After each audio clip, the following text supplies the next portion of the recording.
Yes, we are live now. Hello friends, this is Himanshi and welcome to Let's Learn. Hopefully आप सभी बढ़िया होंगे, मस्त होंगे, जबरदस्त होंगे। आज हम EVS यानी एनवायरमेंटल स्टडीज करेंगे, नॉट साइंसेज, याद रखिएगा, क्योंकि 3rd to 5th तक जो है एनवायरमेंटल स्टडीज होता है, साइंस नहीं होता। 1 नंबर का क्वेश्चन ये भी है ना। तो पर्यावरण अध्ययन पे हम डिस्कशन करेंगे और EVS अपने अंदर, हालांकि ये अलग बात है, साइंस, सोशल साइंस और एनवायरमेंट तीनों को इंक्लूड करके रखता है, जिस लेवल की हम बात कर रहे हैं, प्राइमरी लेवल की। ठीक है ना। सभी को गुड इवनिंग, नमस्कार, राम राम, सत श्री अकाल, अस्सलाम वालेकुम, what do you feel connected with. Start करेंगे। मैं ये दोबारा तो नहीं रिपीट कर दिया, कोई बात नहीं, कर दिया होगा तो, है ना। और पेपर वाली प्रैक्टिस हम इसको इसलिए कह रहे हैं क्योंकि जो क्वेश्चंस 2023 के ऑनलाइन एग्जाम्स में आए हुए हैं उन्हीं को हम डिस्कस करने वाले हैं। ठीक है ना। वो अभी सीटेट की वेबसाइट पे अपलोड नहीं हुए हैं, मैं होपफुल हूं कि जल्दी हो जाएंगे, बट अपने पास हैं और हम लोग डिस्कशन उनका कर रहे हैं। ठीक, ये क्लास 1 है। ऐसे ही हम 30 मतलब जिस भी सब्जेक्ट में जितने क्वेश्चंस आते हैं उनकी प्रैक्टिस करते रहेंगे। एक दिन, 1 या 2 दिन वीक में निकाल के, बाकी के 4 दिन जो है पेडागोजी और 1 दिन कोई और सब्जेक्ट। ठीक है, क्योंकि जिसका पेडागोजी स्ट्रांग है दैट मींस वो अदर सब्जेक्ट्स भी डील कर सकता है। इसका एक एग्जांपल आज के सेशन में मैं आपको दिखाने वाली हूँ कि कैसे प्याजे से क्वेश्चन EVS में भी आया हुआ है ना। और भी कुछ चीजें जो आपका कॉमन सेंस है वो बहुत लागू होगा। ये एक ऐसा सेट है, 24 जनवरी का सेट है ये, 24 जनवरी morning shift of course paper 1 में ही होता है EVS, है ना। टेलीग्राम चैनल पे PDF सारी एक साथ कल शाम तक या मंडे को आपको मिल जाएंगी। लाइक शेयर सब्सक्राइब आप कर देंगे, बिना कहे कर देंगे। क्यों करेंगे? क्योंकि आपको सेशन पसंद आएगा। इसके अलावा कोई किसी भी बैच में आपको एनरोल करना है, पेडागोजी स्पेशल का लास्ट डेट है परसों। इसके अलावा CTET batches, D2+B batches, Bihar 7th phase, ये तीनों ही कैटेगरीज में आप जिसमें भी इनमें से एक में चाहें एनरोल कर सकते हैं। बहुत सारे बैचेस में एक साथ एडमिशन लीजिएगा मत, पढ़ नहीं पाएंगे एक टाइम पे। ठीक है ना। चलिए स्टार्ट करते हैं और समझते हैं कहानी क्या है। क्वेश्चन नंबर 1 बहुत ही प्यारा, सुंदर, सस्ता, टिकाऊ क्वेश्चन। और निशा आज हमारे साथ है तो थोड़ा हंसी मजाक भी होगा, उसके लिए भी आप खुद को तैयार महसूस कर सकते हैं। तुम आज तैयार तो ऐसे हो गया हो जैसे मॉडलिंग होगी, बस यहाँ रैंप वॉक होगी है। ये रैंप हमने इसीलिए बनवाया है? देखो एक बार, तो आप निशा को याद कर रहे थे और हमने सोचा निशा को बुला लेते हैं पोल लगाने के लिए, बहुत दिन से सीरियस माहौल हो रहा था। चलिए खैर, आ जाइए, बताइएगा एक बार, फटाफट से जवाब दीजिए। हाँ, क्वेश्चन नंबर 1 का D। इतना आसान क्वेश्चन दुनिया में बना ही नहीं है। और ये एक ऐसा सेट है जो मैंने देखा कि जनरली एक क्वेश्चन मैप से इंडिया के, कई बार 2 क्वेश्चन भी आ जाते हैं, और एक क्वेश्चन ट्रेन वाला, एक क्वेश्चन डायरेक्शन वाला, वो सब इसमें है ही नहीं। मतलब 3 टाइप है ही नहीं। लेकिन कुछ क्वेश्चंस ऐसे हैं जो सिलेबस में नहीं है, जो NCERT में 3rd to 5th में नहीं है, वो भी है ना। तो मस्त प्रैक्टिस करनी इसी तरह से मिक्स्ड क्वेश्चंस की। देखते हैं आउट ऑफ 30 आप कितने सॉल्व कर पाएंगे। 24 जनवरी का पूरा सेट है, अभी 2023 का। क्वेश्चन नंबर 1 क्या कहता है हमसे, बस लेंथी बनाया गया। पता है इसमें एक बात जो मैं नोटिस कर पा रही हूं ऑनलाइन एग्जाम्स में सीटेट के, ये आपके कॉम्प्रिहेंशन को चेक करना चाहते हैं कि आप क्वेश्चन को पढ़ के भाषा कितने अच्छे से समझ पाते हैं। जिसका कॉम्प्रिहेंशन अच्छा है, जिसका पढ़ के समझने की क्षमता अच्छी है, वो ज्यादातर क्वेश्चंस डील कर लेगा, है ना। सेशन लेट हो रहा है, अगर मंडे से सेशन 9 बजे वाला है या 9:15 नहीं हो पाया तो इसका टाइम हम परमानेंटली 9:30 कर देंगे, क्योंकि कुछ भी करके सेशन लेट हो जाता है कई दिनों से, मैं ये देख रही हूँ। ठीक है ना। चलिए बहुत बढ़िया। वैसे तो आज छुट्टी रखने का मूड था, सैटरडे है, बहुत सारे दोस्तों से मिलना होता है, पेंडिंग दोस्त पड़े हुए हैं बस्ते में, ठंडे बस्ते में डाला हुआ है ना। नाराज वाराज हो जाएंगे, कोई फायदा नहीं है। देखिएगा D ऑप्शन है, 85% लोग कह रहे हैं। चलिए समझते हैं कहानी है क्या। मजा आएगा आज के डिस्कशन में, पक्का पक्का। अब एक बात और ध्यान रखनी है यहाँ, जब हम बात EVS की कर रहे हैं जो कि पेपर 1 में 30 मार्क्स का आता है। कितने मार्क्स का? 30 मार्क्स का पेपर 1 में EVS आपका आता है। अब ये EVS सिर्फ एनवायरमेंटल स्टडीज नहीं है कि आपको सिर्फ एनवायरमेंट के बारे में पढ़ते रहना है। इसमें से 15 नंबर नॉर्मल क्वेश्चंस या जनरल क्वेश्चंस आएंगे। GQ का मतलब वो GK नहीं है, जनरल सामान्य क्वेश्चंस, जिसमें 2 तरीके के हो सकते हैं ये क्वेश्चन। सॉरी, NCERT बेस्ड, ज्यादातर क्वेश्चंस NCERT बेस्ड होते हैं। कुछ 4-5 क्वेश्चन ये ऐसे भी डाल देते हैं, 4 से 5 क्वेश्चंस जो आपके जनरल अवेयरनेस टाइप के होंगे या एनवायरमेंट से रिलेटेड होंगे, चाहे वो UP टेट में या जनरल जो एनवायरमेंट के क्वेश्चंस होते हैं उस तरह के होंगे, है ना। और 15 नंबर में प्योर पेडागोजी आती है। कई बार ये 15 से 17, 20 तक भी पहुंच जाती है किसी किसी पेपर में। ये पेडागोजी आपके लिए बहुत स्कोरिंग हो सकती है यदि आपने CDP को अच्छे से पढ़ा है। अभी हम इस पर चर्चा करेंगे। पूरा NCERT की समरी भी लेट्स लर्न पे आपके लिए अवेलेबल है। अगर आप मैराथन्स देख लें, चैप्टर वाइज भी समरी अवेलेबल है, आप सर्च करके पढ़ सकते हैं यूट्यूब पे ही, लेट्स लर्न पे ही। EVS की पेडागोजी भी बहुत अच्छे से मैंने डिस्कस कराई हुई है। EVS की प्रीवियस प्लेलिस्ट या मैराथन सेशन आप देख सकते हैं, आपके क्वेश्चंस गलत नहीं होंगे। तो इन दोनों को मिलाकर के 30 नंबर बनते हैं और इन 30 नंबर को हम आज डिस्कस करेंगे। आप कह रहे हैं 85% लोग के D ऑप्शन है। समझते हैं question. Solve the following riddle. एक पहेली दी हुई है, पहेली कुछ नहीं, आपका थोड़ा सा समय इनको कंज्यूम करना है पेपर में, इसलिए क्वेश्चंस बड़े करके दिए जाते हैं। दूसरा, बच्चों की लैंग्वेज में बात हो रही है ना। तो क्या है भाई ये रिडल क्या है? कुहू कुहू is my sound, everywhere I am found. मतलब कुहू कुहू आवाज लगाती, मधुर मधुर में गीत सुनाती, है ना, सबके मन को हूं मैं भाती, बोलो मैं क्या कहलाती। मतलब कुहू कुहू is my sound, everywhere I am found, my sweet voice give me fame, just tell me what is my name. बताइए भाई, सुंदर सुरीली आवाज किसकी होती है? मैना की, पैरट की, डव की, या फिर कोयल की? तो डव की नहीं, कोयल की होगी। कोयल की जो आवाज है वो बहुत सुरीली, हम कहते हैं ना, कोई अच्छा भी गाता है तो हम कह अरे बड़ी प्यारी कोयल जैसी आवाज है। कोयल जैसी आवाज है मतलब बहुत ही सुरीली, बहुत ही अच्छी, कानों को सुनाई पड़ती है। तो कोयल, और कोयल एक क्लेवर बर्ड माना जाता है। रीजन है एनसीईआरटी में हमने पढ़ा है, मैं बीच बीच में आपको याद दिलाते हुए चलूंगी। कोयल को क्लेवर भी हम इसलिए कह रहे हैं क्योंकि जो आपका कौवा है या क्रो है, उस क्रो और कोयल के जो अंडे हैं, एग्स हैं, वो काफी हद तक सिमिलर होते हैं, या मैं कहती हूं कि बहुत हद तक उनमें सिमिलैरिटी होती है, लगभग सेम दिखते हैं। तो कौवा जो है वो कंफ्यूज हो जाता है, अपने अंडे पहचान नहीं पाता। कोयल जो है अपने जो एग्स हैं उनको रख जाती है कौवे के पास, और वो फिर बच्चे पालता रहता है उसके। अगर हम बात करें यहाँ पे, एक हल्का सा डिफरेंस है।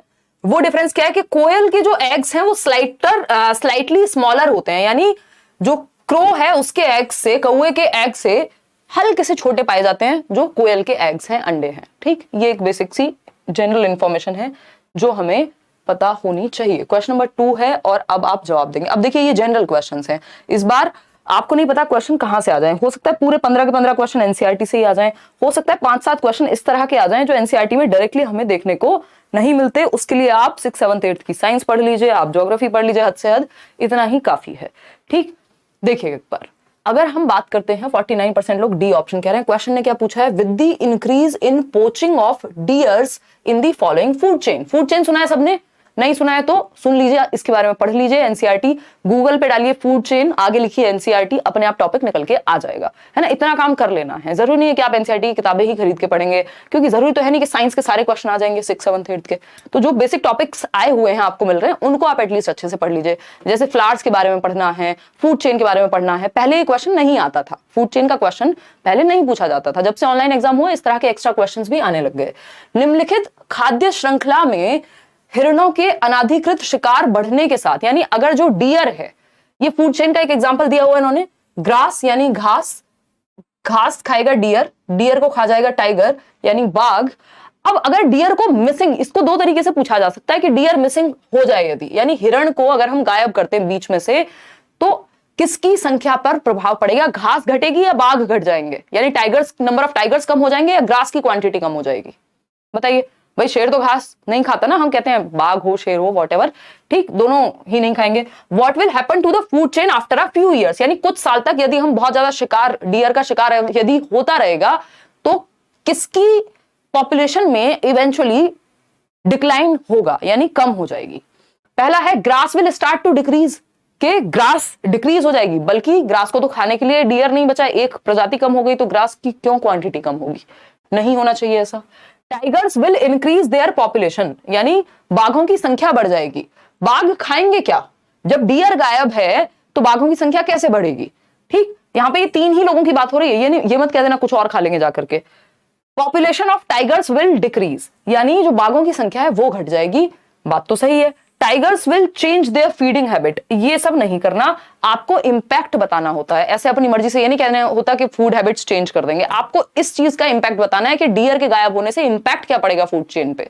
और ये बहुत ही एक कॉमन क्वेश्चन है ना, अपनी मर्जी से नहीं बता देना है, ठीक है ना। कॉमन सेंस यूज करिए बट सही तरीके से, ठीक, कि ऐसा नहीं उनका मन करेगा आज से भाई खिचड़ी खाएंगे क्योंकि आटा नहीं है घर में, वो वाला सीन बहुत बाद की बात है। बट अगर हम इन तीनों के कॉन्टेक्स्ट में ही बात कर रहे हैं, बाकी दुनिया को आप साइड कर दीजिए, है ना, बस यही 3 है दुनिया में, ठीक है ना। बाघों की संख्या घट जाएगी, अगर सिर्फ यही 3 इस सिनेरियो में है, हिरण को हटा दिया तो भाई बाघ क्या खाएगा? बाघ के लिए हिरण नहीं मिलेगा खाने को और कहानी खत्म, ठीक है ना। ईवीएस की क्लास भी होगी भावना, डोंट वरी, हो जाएगी, वो सिलेबस पूरा कंप्लीट होगा, टेंशन ना लो। अभी बाकी क्लासेस कम पढ़ रही हैं, 7-7 क्लासेस हो रही हैं एक दिन में। देखो C option is the right answer. आगे बढ़ेंगे, इसको आप ऐसे भी देख सकते हो, अगर हम फूड चेन की बात कर ही रहे थे तो यहाँ पे एक चीज और हम समझ सकते थे कि प्रोड्यूसर्स होते हैं फूड चेन में। प्रोड्यूसर क्या है? उत्पादक, जो सन का यूज करके और पूरा जो भी एनवायरमेंट में चीजें हैं उसको यूज करके घास उगती है, ये हो गई क्या? प्रोड्यूसर हो गई, उत्पादक। वहीं डियर क्या है? ये है सेकेंडरी कंज्यूमर, यानी जो इन प्रोड्यूसर्स को खाके या इनके बल पे जीवित रहेगा। अब इस सेकेंडरी कंज्यूमर को खाने वाला एक और व्यक्ति आ गया जो है आपका, और ये हर्बीवोर्स होते हैं, जो प्रोड्यूसर्स को खाते हैं वो, यानी घास को खाने वाला हिरण क्या है? हर्बीवोर्स है, शाकाहारी है। वहीं अगर हम बाघ की बात करें तो ये कार्निवोरस हो जाएगा, कार्निवोर्स में जाएगा, क्योंकि ये हमारा जो सेकेंडरी कंज्यूमर है उसको खा रहा है। ठीक है ना? चलिए खैर, ये फूड चेन एक बार सर्च करके जैसे बताया एनसीईआरटी का, वो पढ़ जरूर लेंगे जो लोग बैचेस में, उनको पढ़ा दिया जाएगा। ईवीएस बढ़िया पढ़ाते हैं विवेक सर। देखिए एक बार, तो ये एक फूड चेन है जिसको आप देख पा रहे हैं। प्रोड्यूसर क्या है यहाँ? ग्रास, जो कि डीकंपोजर्स जो नीचे बनते हैं जमीन के, या बेसिकली सॉइल में है, जमीन के नीचे क्या सॉइल में है, उनसे प्रोड्यूस होकर के या सनलाइट का इस्तेमाल करके डीकंपोजर्स के साथ ग्रास प्रोड्यूस हो रही है। उत्पादक ग्रास हॉपर, टिड्ढा नहीं होता वो जो घास खाएगा। फ्रॉग हो सकता है जो इस ग्रास हॉपर को खा जाए, फिर स्नेक होगा जो फ्रॉग को खा जाए, ईगल आएगा जो ये टर्शरी बोल देते हैं इनको, स्नेक को खा जाएगा। तो ये फूड चेन है, इसको थोड़ा एनसीईआरटी से पढ़ लेना है जरूर। ठीक। और फूड वेब क्या होता है? तो जिसमें मल्टीपल फूड चेन्स होती है उसको फूड वेब कहते हैं। ये बेसिक से क्वेश्चन है, ये तुक्का भिड़ने वाली बात है कि एक आध क्वेश्चन अगर इस तरह का आए तो किसी भी बात से आ सकता है। क्वेश्चन नंबर 3 है आपके सामने, इससे आसान क्वेश्चन दुनिया में बन नहीं सकता। यदि जो व्यक्ति अपने एनवायरमेंट में जागरूक नहीं है इतना भी कि उसको ये नहीं पता कि AQI क्या होता है, तो फिर समस्या आने वाली है ना? फिर समस्या आने वाली है। क्यों? क्योंकि अब आपसे सिर्फ पेपर में ये नहीं पूछा जा रहा कि आपने रट्टे कितने लगाए हैं, आपसे ये भी देखा जा रहा है कि आप एनवायरमेंट में थोड़े बहुत अवेयर हैं कि नहीं है ना? तो द AQI ऑफ, अब ये किसी किताब में आपको दिया नहीं जाता एनसीईआरटी की, आपको दे दिया हो 3rd to 5th में। The AQI of Delhi in December 2020 was 331। AQI denotes which of the following, यानी दिसंबर 2020 में दिल्ली का AQI जो है वो 331 था। निम्नलिखित में से AQI किस से चिन्हित करता है? AQI की फुल फॉर्म। 74% लोग सही उत्तर दे रहे हैं, मुझे बड़ा अच्छा लग रहा है भाई। जो व्यक्ति थोड़ा बहुत न्यूज देख लेगा या थोड़ा बहुत न्यूज़पेपर की शक्ल देख लेगा या थोड़ा बहुत भी अवेयर है उसको AQI के बारे में पता होगा। और दिल्ली के आसपास हम हर साल सुनते हैं, कभी ऑड इवन ले आई थी जो गवर्नमेंट है एक टाइम पे। क्यों? क्योंकि हालत खराब है एनवायरमेंट में, एयर क्वालिटी इंडेक्स जो है बहुत ही खराब स्थिति में है। तो AQI बोले तो एयर क्वालिटी इंडेक्स कितना होना चाहिए? लेस देन 100 होना चाहिए, उसको ऑप्टिमल माना जाता है या बेटर माना जाता है कि भाई 100 से नीचे AQI होना चाहिए। और हम देख रहे हैं दिल्ली में हालत क्या है? 331 AQI। कब? दिसंबर की बात हो रही है। और आज भी कितना है? मैंने फोन में मैं लगा के रखती हूँ जनरली। दिल्ली की हालत खराब है, होना कुछ है नहीं देख के भी, है ना? तो 116 दिखा रहा है भाई, 116। ये दिल्ली है, पता चले मैंने कहीं वसूरी लगा दिया हो, है ना? मैं विश्वास नहीं कर पा रही हूँ 116 AQI देख करके कि ये 116 है। How does it possible? चलो कोई बात नहीं। और टेम्परेचर क्या है आज? 32 डिग्री सेल्सियस। चलिए खैर, तो अगर हम बात करें less than 100 AQI is good, है ना? नोएडा वाइडा जाओ, वो पूरा अपना मार्केटिंग करके रखते हैं, देखो ये वाले एरिया का लेस देन 50 है, तो इंसान का मन करे यार क्या दिल्ली में पड़े हैं, इधर ही आ जाते हैं। देखिए एक बार, तो एयर क्वालिटी इंडेक्स क्या है? Less than 100। वायु गुणवत्ता सूचकांक, A for air, Q for quality, I for index. Basic सी जानकारी है, इतना हमें पता होना चाहिए, है ना? इसकी रीडिंग अगर लेस देन 100 आ रही है AQI में तो ठीक है एनवायरमेंट, 100 से ऊपर दिक्कत है।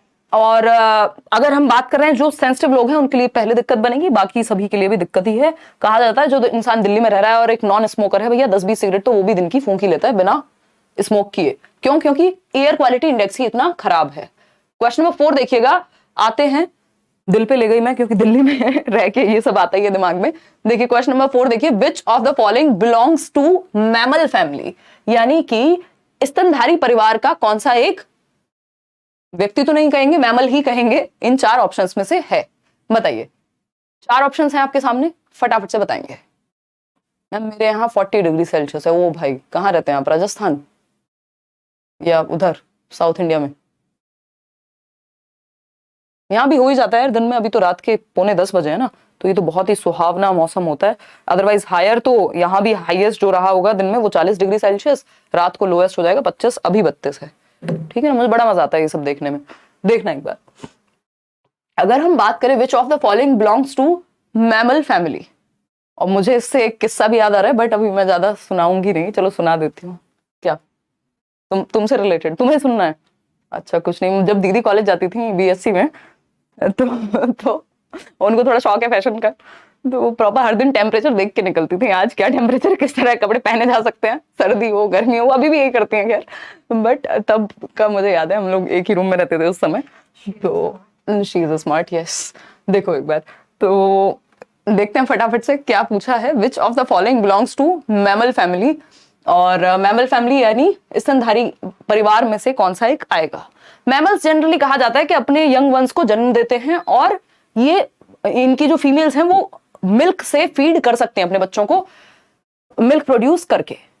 ठीक है, सेम पिंच कह रही हैं पूजा दीक्षित, बहुत बढ़िया बहुत बढ़िया, है ना, कमाल कमाल, बहुत बढ़िया। देखिए एक बार तो ए ऑप्शन जो है वो वेल्स आप लोग कह रहे हैं 76% लोग, बहुत स्मार्ट लोग हैं आप लोग, है ना। वेल बिल्कुल सही बात है, वेल को एक मैमल में काउंट किया जाता है। देखी होगी ना वेल्स, वो पुरानी मूवीज में भी आती थी आई थिंक, देखिए तुमने? नहीं, वो तो डॉल्फिन्स दिखाते हैं।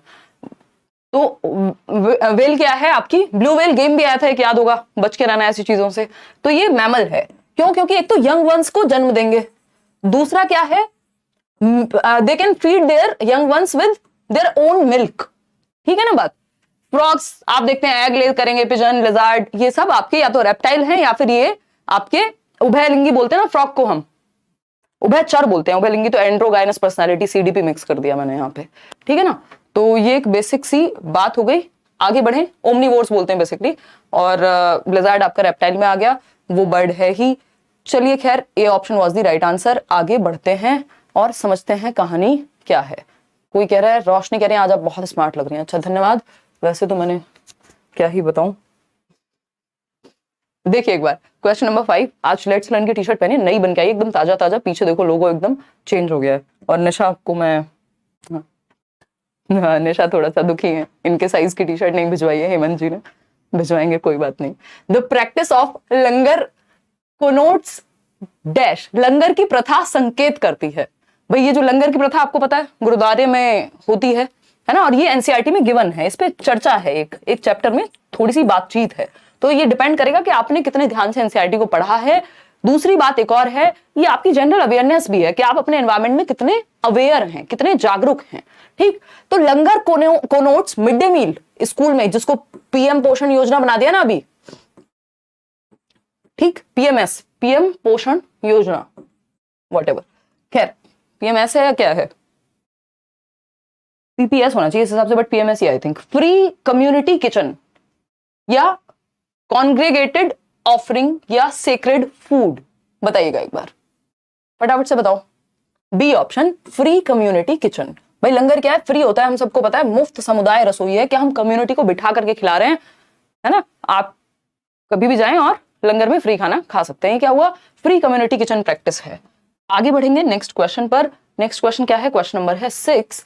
एक थोड़ा सा घुमा करके पूछा है, the ground water stored between layers of hard rocks below the water table is known as, यानी वाटर टेबल के नीचे जो ग्राउंड वाटर हार्ड रॉक्स में स्टोर्ड है, लेयर्स ऑफ हार्ड रॉक्स, मतलब भौम जल, यानी भूमि का जो जल स्तर है, भौम जल स्तर के नीचे कठोर चट्टानों की परतों के बीच भंडारित भौम जल को कहेंगे क्या? यानी वो पत्थर हो सकते हैं, वो आपकी क्या बोलते हैं उसको, रेत हो सकती है नीचे, जिसमें पानी बैठा हुआ है आपके ग्राउंड वाटर लेवल के नीचे, क्या कहेंगे उसको? अच्छा धन्यवाद, शाहजा कह रही हैं कि रोज स्मार्ट लगती हैं। आज का टॉपिक यही रहेगा क्या? बस देखिएगा। मिड डे मील ऑफकोर्स एक स्कीम है, उसका नाम बदल करके इन्होंने पीएम पोषण योजना कर दिया ना, 1995 से शुरू हुआ था। देखिए फटाफट से जवाब दीजिए, लाइक शेयर करना आप भूल गए हैं। आज 13,501 लोग होकर के भी 501, ऐसा नहीं लगता ऐसा शगुन दे रहे हो, 501 221। देखो एक बार, और कितने लोगों ने लाइक किया? 4,600 ने। कहाँ हैं ये बाकी के 8,000 से ज्यादा लोग? बताइए। ए ऑप्शन 79% लोग। अंडरग्राउंड वाटर, नहीं यार, अंडरग्राउंड वाटर की तो बात ही हो रही है। ग्राउंड वाटर अपने आप में अंडरग्राउंड वाटर तो कहलाएगा, और क्या कहोगे उसको? ये जो हार्ड रॉक्स हैं, पूछा क्या है ये देखो, layers of hard rocks below the water table. In hard rocks को क्या कहेंगे? ये सेडिमेंट्स हो सकते हैं, है ना, ये पत्थर हो सकते हैं, ठीक, बलुआ पत्थर या मिट्टी, रेत, वो सब हो सकता है जो पानी को होल्ड करके रखे। तो ये एक्विफर या फिर जलभर कहेंगे इसको, और इसका कोई और नाम नहीं है। तो ये एक्स्ट्रा चीजें हैं जो थोड़ी थोड़ी हमें पढ़ लेनी है जब हम वाटर टेबल के बारे में पढ़ रहे होंगे। ये ऐसे टॉपिक हैं जिनको एक्स्ट्रा में लिख लो कि फूड चेन के बारे में पढ़ना है, वाटर टेबल के बारे में पढ़ना है, ये सब चीजें पढ़नी है। क्वेश्चन नंबर 7 देखिए और जवाब दीजिए। जनता क्या चाहती है? जवाब बताइएगा एक बार। Consider the following statements about elephants. Elephants पे लगभग हर एक शिफ्ट में क्वेश्चन आता ही आता है, आज से नहीं जमानों से क्वेश्चन पूछा जाता है। देखिएगा, ऑप्शन ए है the weight of a 3 month old baby elephant is about 2 quintals. यानी कि the weight of a 3 month old baby elephant is about 2 quintals, यानी 3 माह के हाथी के बच्चे का भार लगभग 2 क्विंटल होता है, यानी 200 kg वेट 3 महीने के हाथी के बच्चे का। हमारे तो जीवन भर में ना हो, जिसका हो जाए वो हेल्दी नहीं है, ठीक है ना। तुम तो नहीं पहुंच गए 200 किलो तक फिर तुम्हारे लिए एक बड़ा गेट लगवाएंगे यहाँ। निशा आ रही है भाई।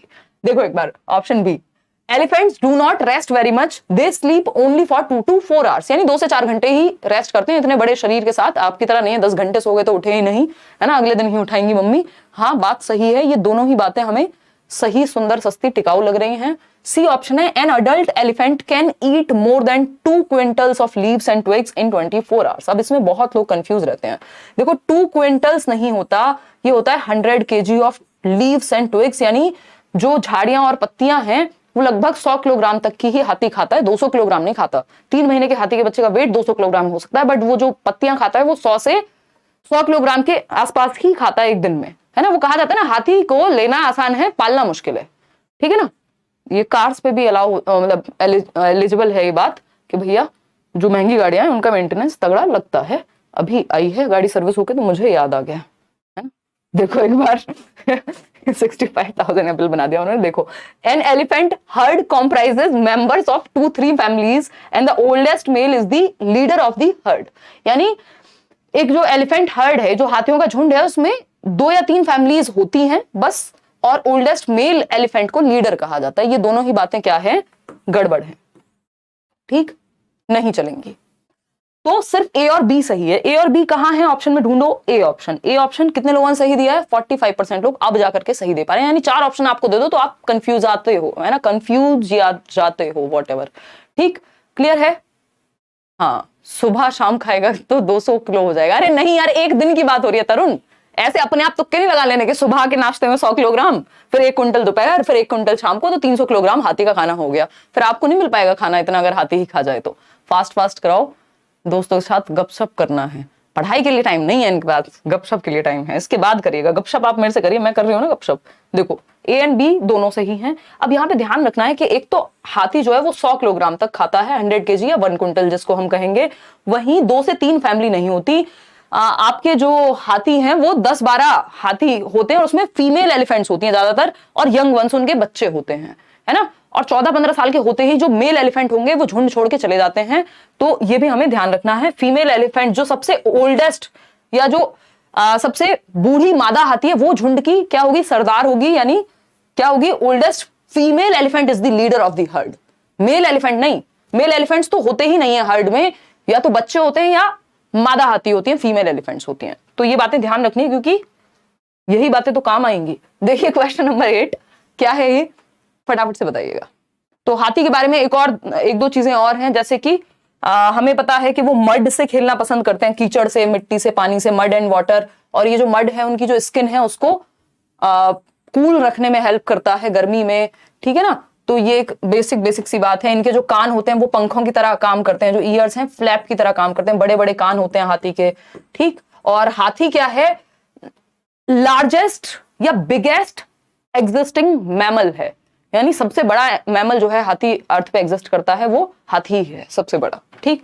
बिगेस्ट लिख भी देती हूं यार मैं, biggest mammal, biggest existing mammal, यानी पुराने जो एक्सटिंक्ट हो गए, गायब हो गए, उनकी बात नहीं हो रही। अभी हम मैमल की बात कर रहे थे ना, उसमें आपके वेल वाले क्वेश्चन में। क्वेश्चन नंबर 8 देखिए। Rita pointed to a bird and said, Rita ने एक पक्षी की ओर इशारा किया और कहा, क्या कहा? This bird's eyes are in front of its head, यानी सर के यहाँ पे खोपड़ी पे लगी हुई हैं, सर के आगे लगी हुई हैं, इन front of the head of a bird लगी हुई हैं, लाइक माइन, जैसे हमारी लगी हुई हैं, ठीक है ना, आंखें। Which bird do you think she was pointing to, यानी रीता ने एक पक्षी की ओर इशारा किया और कहा, देखो इस पक्षी की आंखें इसके सिर के सामने हैं, बिल्कुल मेरे समान। यानी जनरली क्या होती है, पक्षी की आंखें ऐसे होती हैं, मतलब एक इस साइड दूसरी उस साइड, लेकिन यहां पे बात हो रही है सामने लगी हुई हैं आंखें, मतलब हमारे जैसे ही लगी हुई हैं। अब इसमें आप लोग मिक्स्ड आंसर दे रहे हैं, कबूतर है, गौरैया है, यानी पिजन, स्पैरो, आउल, क्रो, कौन है ये? तो ये आपको पता होना चाहिए, आउल है ये, है ना, उल्लू है। आपके बारे में बात नहीं हो रही है ना, आपके किसी दोस्त के बारे में बात हो रही है ना, जो व्यक्ति आपको पसंद नहीं है उसके बारे में बात हो रही है। खैर ये तो हुई मजाक की बात। और जो आउल है वो व्हाइट एंड ब्लैक में देख पाता है, ब्लैक एंड व्हाइट में बेसिकली, क्योंकि जो भी नाइट में जगने वाले एनिमल्स हैं वो ब्लैक एंड व्हाइट में ही चीजें दिखती हैं। उनको ब्लैक एंड व्हाइट टीवी आता था ना पहले, यानी सफेद और काले रंग में ही उनको कलर्ड विजन, उनके पास आपका 1080p वाली HD पिक्चर्स उनको नहीं नजर आती कलर में, ब्लैक एंड व्हाइट में कलर जो है HD नजर आता होगा। जो पक्षी या बर्ड्स या जो भी जो जीव जंतु हैं वो दिन में जगते हैं, उनको कुछ हद तक कलर्स दिख पाते हैं, वो रंग देख पाते हैं, लेकिन जो रात में जगते हैं उनको ब्लैक एंड व्हाइट में ही चीजें नजर आती हैं। वैसे तो मैं भी रात में ही जगती हूँ, बट मुझे कलर अभी तक नजर आ पा रहे हैं। जिस दिन ब्लैक एंड व्हाइट होंगे मैं दिन में जगना शुरू कर दूंगी। देखिएगा एक बार, अगर हम बात करें आउल की, तो ये आप देख पा रहे हैं, इसकी जो आंखें हैं वो इन फ्रंट ऑफ इट्स हेड हैं, ठीक है ना, आउल। ठीक है, देख पा रहे हैं कि नहीं देख पा रहे हैं, देख ही नहीं रहा होगा। ठीक, तो आउल क्या है, उल्लू, रात को जगता है, white and black and white colour में ही इसको चीजें दिखती हैं, और आंखें बिल्कुल इन फ्रंट ऑफ दी हेड है, एकदम शक्ल के मतलब सॉरी सर के सामने है। जबकि बाकी बर्ड्स में अगर हम देखें, मान लीजिए पिजन है ये, तो इसकी आंखें बोथ साइड्स हैं, अपना जो खोपड़ी है उसके दोनों तरफ हैं, वहीं और आईज जो है फिक्स्ड होती हैं। एक बर्ड में मूव नहीं कर पाता, उसको पूरी गर्दन घुमानी पड़ेगी अगर उसको चीजें देखनी है तो। किसको? बर्ड्स को, ठीक है ना। बर्ड्स पे एक पूरा चैप्टर है एनसीईआरटी में, मैंने जो नोट्स दिए हुए हैं आपको फ्री टेलीग्राम चैनल पे, उसमें भी ये कहानी लिखी हुई है ना। निशा मैडम के सौजन्य से भी कंपाइल करने में इनका पूरा हाथ रहा है ईवीएस वाली पीडीएफ को। लोकटक लेक, तो गलती अगर कुछ है वो भी इनकी है। भूल गई क्या तुम? भूल गई पोल लगाना? लगा तो दिया। इसी क्वेश्चन का, क्वेश्चन नंबर 9। बहुत बढ़िया, मुझे लगा ऐसे चैटिंग वेटिंग में बिजी हो। Loktak lake is the only place for which kind of endangered dears, यानी संकटापन्न हिरणों के लिए लोकटक झील एक स्थान है। यानी किस प्रकार के एंडेंजर्ड डियर्स, यानी जो गायब हो रहे हैं, विलुप्त हो रहे हैं, उनमें से कौन सी प्रजाति के लिए लोकटक लेक जो है एक ओनली प्लेस है जहां पे किस तरह के डियर रहते हैं वो आपको पहचानना है। डियर आपका प्यारा प्रिय नहीं, ये हिरण वाला डियर है। कितने लोग सही उत्तर दे रहे हैं? 43% लोग गलत दे रहे हैं। संगई ये हिरण है या डियर है ना, इसको थोड़ा सा ध्यान रखेंगे। आगे बढ़ेंगे, इस पे थोड़ा सा पढ़ भी सकते हैं। एंडेंजर्ड जो आपके स्पीसीज हैं, और दूसरा जो नेशनल पार्क्स हैं इंडिया में। एक आध क्वेश्चन अगर बहुत खराब आपका शिफ्ट आ जाए तो पूछा जा सकता है, जनरली नहीं पूछता। अगर हम बात करते हैं क्वेश्चन नंबर 10 की, ये क्वेश्चन निश्चित है, आता ही है हर बार, एनसीईआरटी से ही है। Venus fly trap and pitcher plant are called as insectivorous plants as they trap insects using specialized leaves or parts of leaves. These plants derive dash from insects. ये मैंने एनालिसिस में भी जब आना शुरू हुआ था आपके साथ डिस्कस किया था। क्या कहता है ये? वीनस फ्लाई ट्रैप तथा पिचर प्लांट को कीटभक्षी पौधे के नाम से जाना जाता है, क्योंकि ये विशिष्ट पत्तियों या पत्तियों के भागों का प्रयोग करके, जो इनकी पत्तियां होती हैं पौधों में, मैं अभी आपको आगे पिक्चर दिखाऊंगी, उनसे जो कीट होते हैं, कीड़े होते हैं, उनको ट्रैप कर लेते हैं, पकड़ लेते हैं, अपने जाल में फंसा लेते हैं। ठीक, ये क्या निकालते हैं? इन कीटों से, इन इंसेक्ट से पौधे को क्या मिलता है? कुछ तो मिलता ही होगा ना, दुनिया ही गिव एंड टेक की है, कुछ तो फायदा हो रहा होगा तभी कर रहे हैं ये, है ना। ऐसे मजाक मजाक में थोड़ी कर रहे हैं इंसान की तरह। और स्पेशली जो बाकी ऑर्गेनिज्म है वो अपनी नीड के लिए काम करते हैं, चाहे वो आपका शेर हो, चाहे जितने भी एनिमल्स हैं, इंसान ही है जो लालच पे काम करता है जनरली। तो ये अपने शौक के लिए तो करते नहीं, मन कर रहा है शिकार करने चले गए, कुछ तो मिल ही रहा होगा, फूड है इनके लिए तो वो। तो अगर हम देखें यहाँ पे ए ऑप्शन न्यूट्रिएंट्स, कितने लोग सही उत्तर दे पा रहे हैं? 86% लोग। बहुत बढ़िया यार, पोषक तत्व मिलते हैं इनको, है ना। एयर, वाटर, सॉइल, ये सब तो एनवायरमेंट से मिल जाएगा, इसके लिए कीड़े को मारने की क्या जरूरत है। तो न्यूट्रिएंट्स ये प्राप्त करते हैं। और पिचर प्लांट इसको कहा जाता है। वीनस फ्लाई ट्रैप भी इसी तरह का एक पौधा है, और जो आपका पिचर प्लांट है ये मेघालय में मिलता है। और अगर हम बात करते हैं यहाँ पर, पिचर प्लांट का दूसरा नाम नेपेंथीज है, वो भी आप याद रख सकते हैं।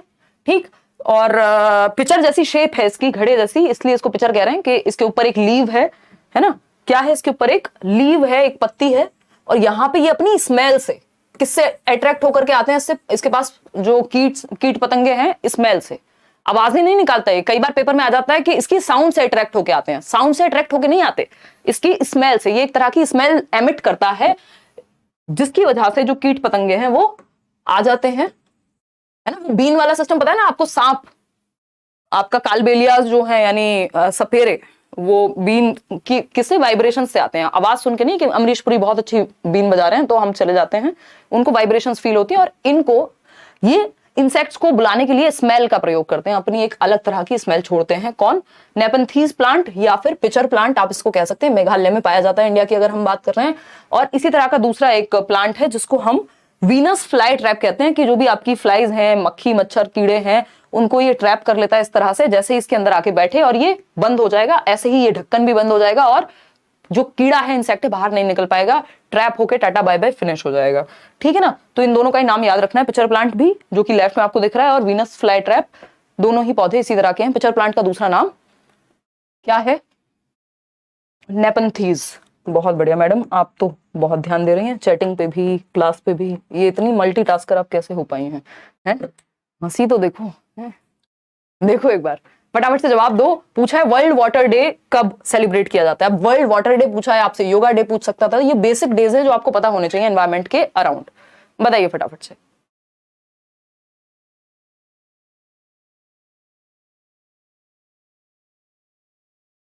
पानी भी पी रही हो, चैटिंग भी कर रही हो, पोल भी लगा रही हो। भाई कितने तेजस्वी लोग हैं हमारे आसपास, हैं मल्टीटास्कर के 40। देखो एक बार, देखो एक बार, अगर हम बात करें वर्ल्ड वाटर डे, विश्व जल दिवस मनाया जाता है कब? 22 मार्च को। बिल्कुल सही जवाब। कितने परसेंट लोग सही जवाब दे रहे हैं? 69% लोग, है ना। 5 जून। बताओ एक बार, ये भी कमेंट करना 5 जून किस लिए मनाया जाता है, अभी आने वाला ना।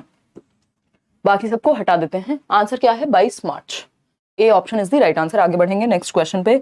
और अगर हम बात करें, ये यूनेस्को बेसिकली इसको कहता है भैया वर्ल्ड वाटर डे मना लो, और पानी जो है हमारे लिए कितना जरूरी है उसकी महत्ता पे बात होती है।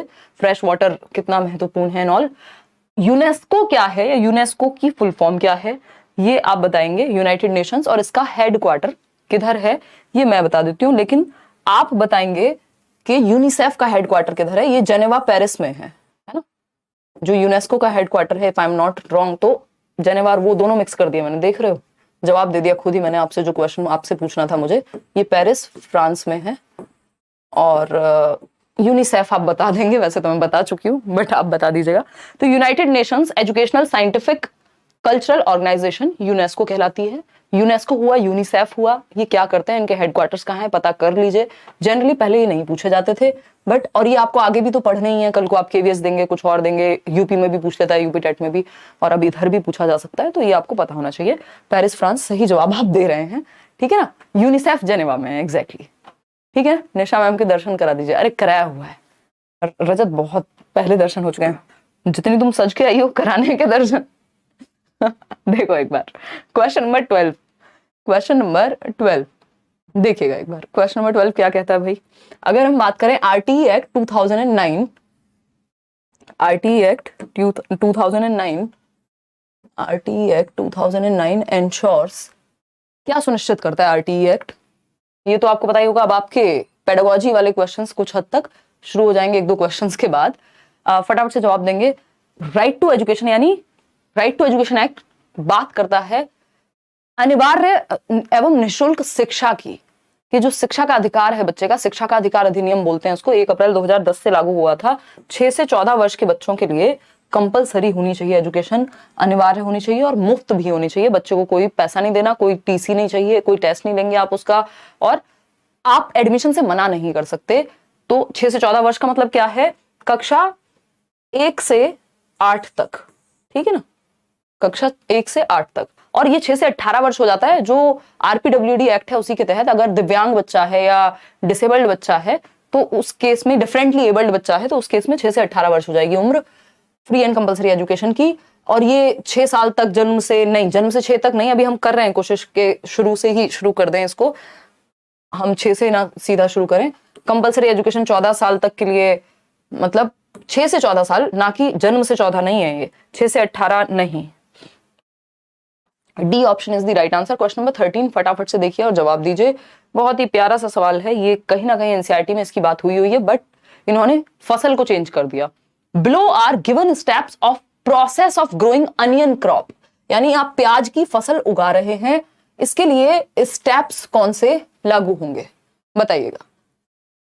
These steps are not in proper sequence, sequence में नहीं है, ए बी सी डी ये सारे ई तक 5 स्टेप दिए हुए हैं, बट आपको ये 1 2 3 4 5 के हिसाब से लगाने हैं, कौन सा पहले आएगा कौन सा बाद में आएगा। हाँ, आर्टिकल 21A के में बात होती है, जो आपका आर्टिकल 21A है इन्होंने इंसर्ट किया था आपके कॉन्स्टिट्यूशन में आरटी के वजह से। आर्टिकल 45 ECCE की बात करेगा, ठीक है ना। आज से सीटेट की प्रिपरेशन करूं तो क्या बिल्कुल हो जाएगा यार।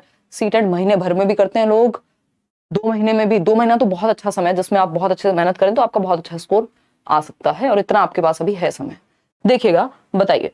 Digging to loosen the soil, इसमें आप लोग जवाब अलग अलग जवाब आ रहे हैं। यानी सबसे पहले हम मिट्टी की गुड़ाई करते हैं, यानी उसको थोड़ा सा लूजन अप करेंगे, ठीक है, डिग करेंगे हल्का हल्का, बहुत गहरा नहीं, है ना। उसको हम प्लफ नहीं करते, डिग करते हैं बस थोड़ा थोड़ा। तो बात तो सही है, सबसे पहले यही करना पड़ेगा। वीडिंग, फिर खरपतवार हटा देंगे। खरपतवार भैया कहीं फसल होगी तब तो हटेगी ना, पहले फसल तो लगाओ। पहले डिगिंग कर लिया तो वो क्लियर बात हो गई। कटिंग द ड्राइड लीव्स, ये सब तो बाद की बात है।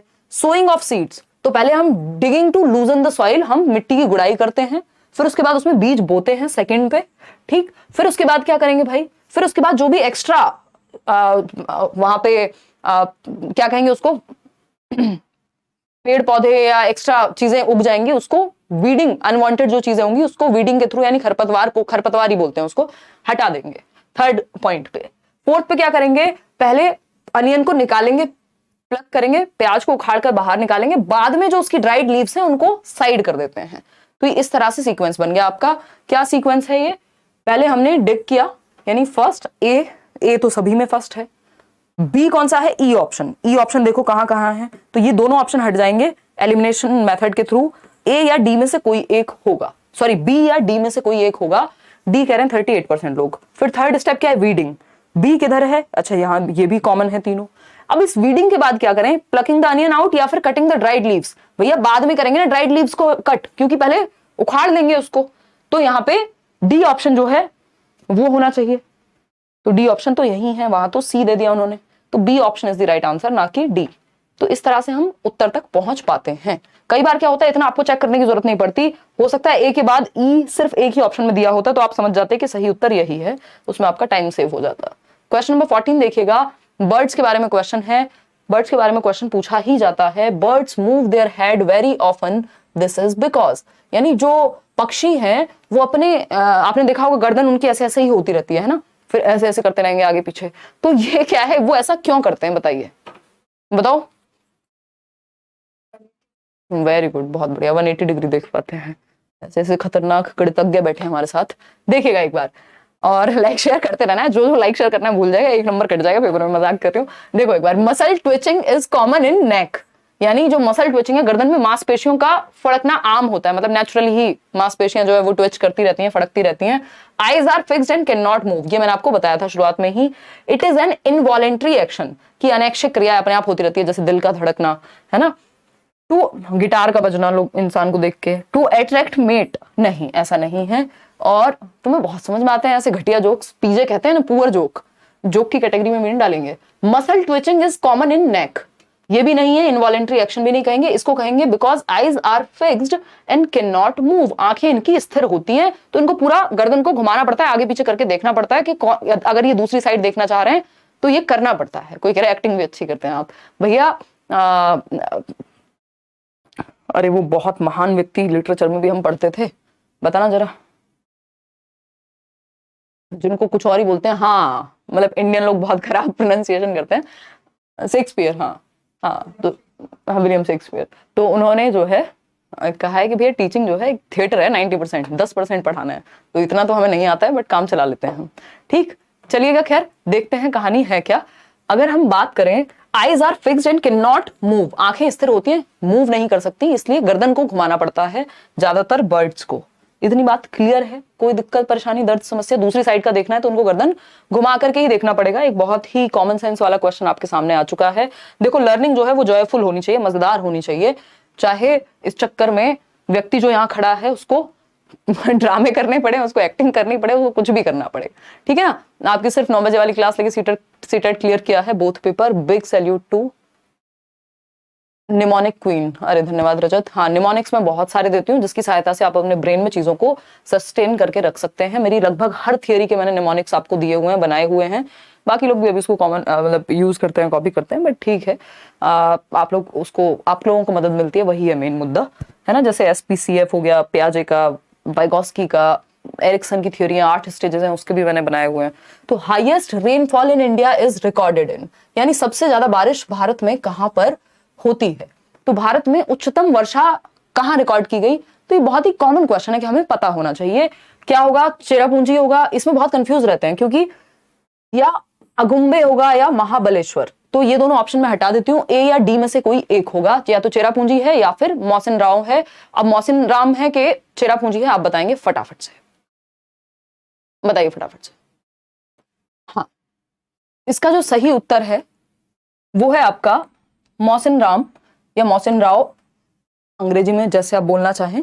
मौसिन राम में सबसे ज्यादा वर्षा होती है, और ये हम शायद हमने कहीं तो पढ़ा है एनसीईआरटी में, मुझे ऐसा याद आ रहा है ना।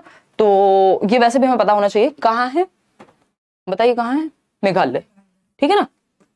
तो मेघालय में, इसके बाद चेरापूंजी है। कुछ MM का अंतर है, आई थिंक 11,000 समथिंग MM की बारिश होती है, 11,800 समथिंग, और 490 फीट नहीं 490 MM और समथिंग। और आपका फीट में मेरे को एग्जैक्टली याद नहीं है, बट वो भी आप देख सकते हैं, एक बार इंटरनेट का इस्तेमाल कर लेना, या किसी किताब में तो मुश्किल मिलेगा मेरे ख्याल में। तो 11,800 MM के करीब वहां वर्षा होती है। तो डी ऑप्शन इसका सही उत्तर आपके, हाँ बताया हुआ है ना पहले। ऐसा हो जाता है कई बार, चेरापूंजी में ज्यादा होगी मान लो किसी साल, लेकिन जो जनरली इस क्वेश्चन का आंसर और जो ऑफिशियली भी ये लोग मानते हैं वो, क्योंकि आपको ऑफिशियल भी लेकर के चलना है, अपनी मर्जी से नहीं चल देना कि इस बार तो यहाँ ज्यादा हुई थी, ठीक है ना। चलिए खैर आगे बढ़ते हैं।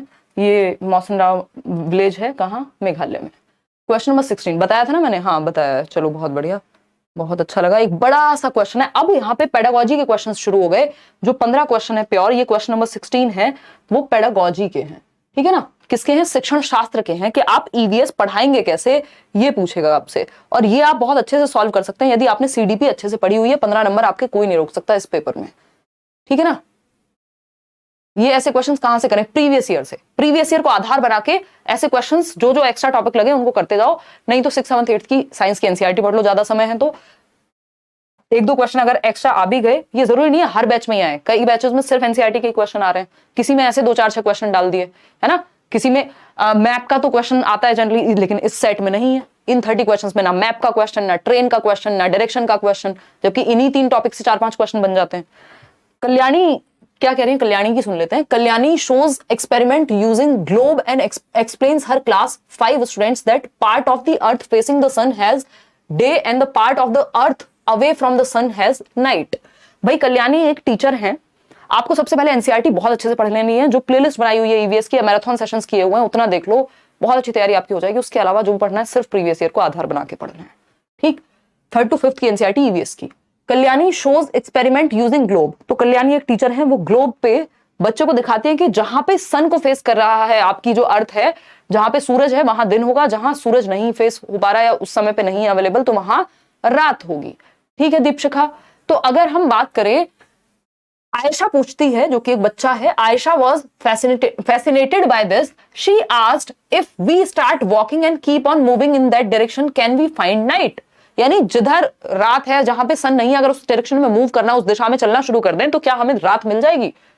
In which direction will we meet night? किस डायरेक्शन में मिलेगी? All the students laughed. What should be the response of Kalyani? सभी बच्चे इस बात को सुनकर के हंसते हैं कि अगर हम उस दिशा में चलना शुरू करते हैं तो क्या हमें रात मिलेगी, और किस दिशा में मिलेगी? बच्चे हंसते हैं कि हाँ ऐसे थोड़ी होता है, कब तक कहां तक चलोगे। कल्याणी की प्रतिक्रिया, यानी एज अ टीचर आपका क्या रिस्पॉन्स होना चाहिए?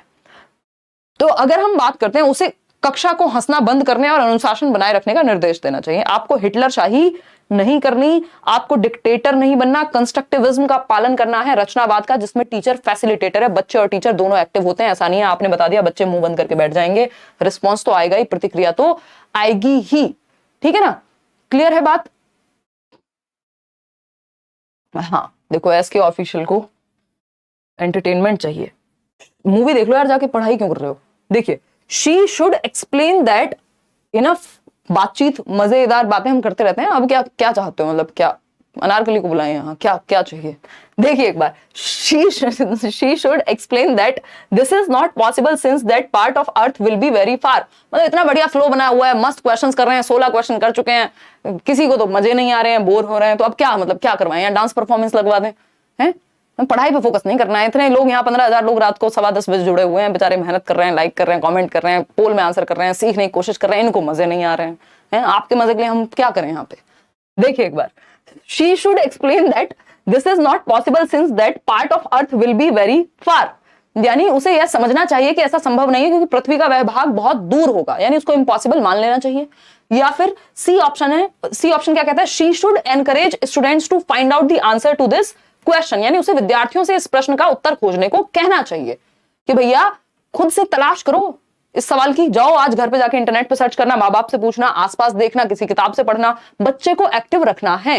ठीक, she should tell that today they will study only the occurrence of day and night and discuss this in next class.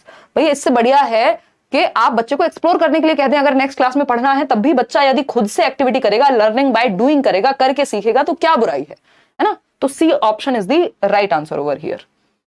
आगे बढ़ेंगे क्वेश्चन नंबर 17, और back to back same comment कर रहे हैं।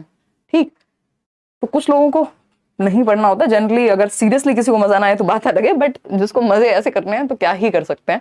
देखिए क्वेश्चन नंबर 17 है, Nida is punished for coming late. तो निदा एक बच्ची है, उसको पनिशमेंट मिलती है, दंड मिलता है क्योंकि वो लेट आ रही है क्लास में रोज।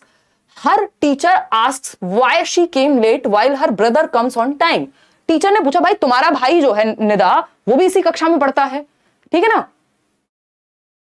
बहुत बढ़िया, अंशु कह रही है मजा आ गया क्लास में पढ़ के, हम डांस कर रहे हैं, आ जाओ इधर पढ़ने पे वापस से। पूरा फ्लो खराब कर देते हैं, एक कमेंट आएगा और गलती से अगर नजर चली जाए। देखिए, तो Nida is punished for coming late to school daily. Nida late आती है जबकि उसका भाई सेम कक्षा में पढ़ता है या सेम स्कूल में पढ़ता है, वो समय पे आ जाता है। अब टीचर ने पूछा भैया तुम्हारा भाई तो जो है टाइम पे आ जाता है, तुम कहां रह जाती हो खेलती कूदती? She says that her mother tells her that sweeping, mopping, looking after household and other home chores are the responsibility of girls। तो निदा बताती है कि मम्मी कहती है कि झाड़ू लगाना, पोछा लगाना, घर के काम करना, घर की देखभाल करना ये लड़कियों का काम है, तो वो एक्स्ट्रा काम करके आती है, इसका मतलब घर पे, इसलिए लेट हो जाती है। भाई को कुछ करना नहीं है, वो भाई साहब अपना आ जाते हैं समय पे। ठीक, hence she completes all her household work due to which she gets late।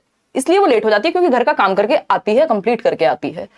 What will you do if you are Nida's class teacher? यानी अगर आप निदा के क्लास टीचर हैं तो आप क्या करेंगे as a class teacher? Tell Nida to rise early so that she can complete all her work and come school on time। Generally तो यही होता है हमारे देश में, हम कहते हैं बेटा थोड़ा जल्दी उठ के आ जाया करो। अगर आप देखेंगे रियल ग्राउंड्स पे जाकर के जल्दी उठ के आ जाया करो, जब तुम्हें काम करना ही है, पता ही है, तो सुबह जल्दी उठ जाया करो। लेकिन यहां मुद्दा कुछ और है, एज अ टीचर हमें पहले उसको एड्रेस करना है, ये बाद की बातें हैं। Talk to Nida's mother and tell her to help her come to school on time. यानी निदा की मम्मी से बात करेंगे और उसे कहेंगे कि भैया इसको टाइम पे आने के लिए सहायता करो।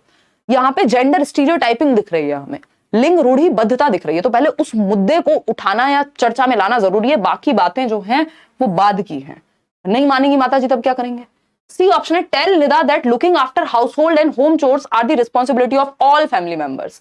यानी आप बच्ची को कहेंगे निदा को कि सबका काम है, ये तो घर की जो भी रिस्पांसिबिलिटीज है उनका ध्यान रखना, जो कि गलत नहीं है, बट सबसे बेटर ऑप्शन कौन सा होगा वो चूज करना है। डी ऑप्शन है, arrange a classroom discussion and ask students about whose responsibility it is to look after household।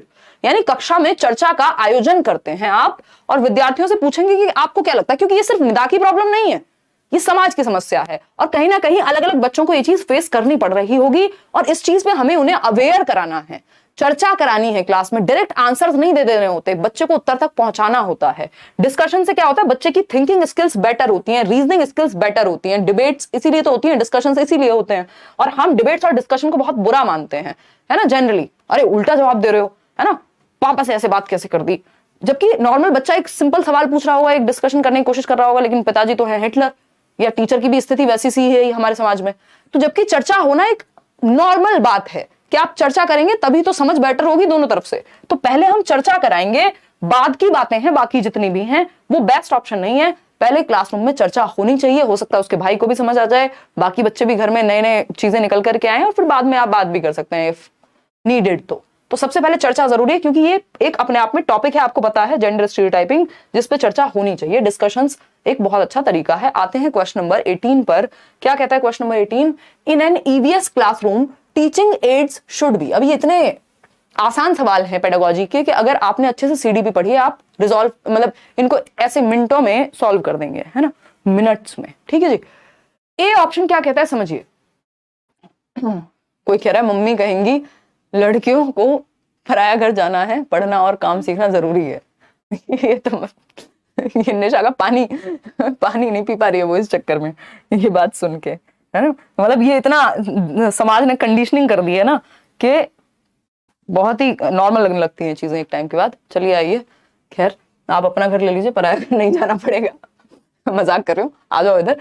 Easily available and from the surroundings, यानी कि पर्यावरण अध्ययन की कक्षा में शिक्षण साधनों को कैसा होना चाहिए, टीचिंग एड्स को कैसा होना चाहिए जो इजीली अवेलेबल हो जाएं, आसानी से उपलब्ध तथा अपने आसपास से प्राप्त किए जा सकें।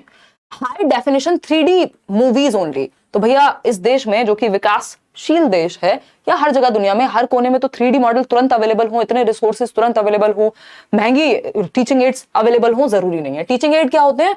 वो शिक्षण सहायक सामग्री जिसके माध्यम से हम टीचिंग को इफेक्टिव बनाते हैं। जैसे मैंने आपको अभी पिक्चर दिखा दी, मैंने आपको एक चार्ट दिखा दिया, मैंने आपको एक मूवी दिखा दी, मैंने कोई एक्टिविटी करा दी, कोई मॉडल आगे प्रेजेंट कर दिया, ये सब टीचिंग एड है।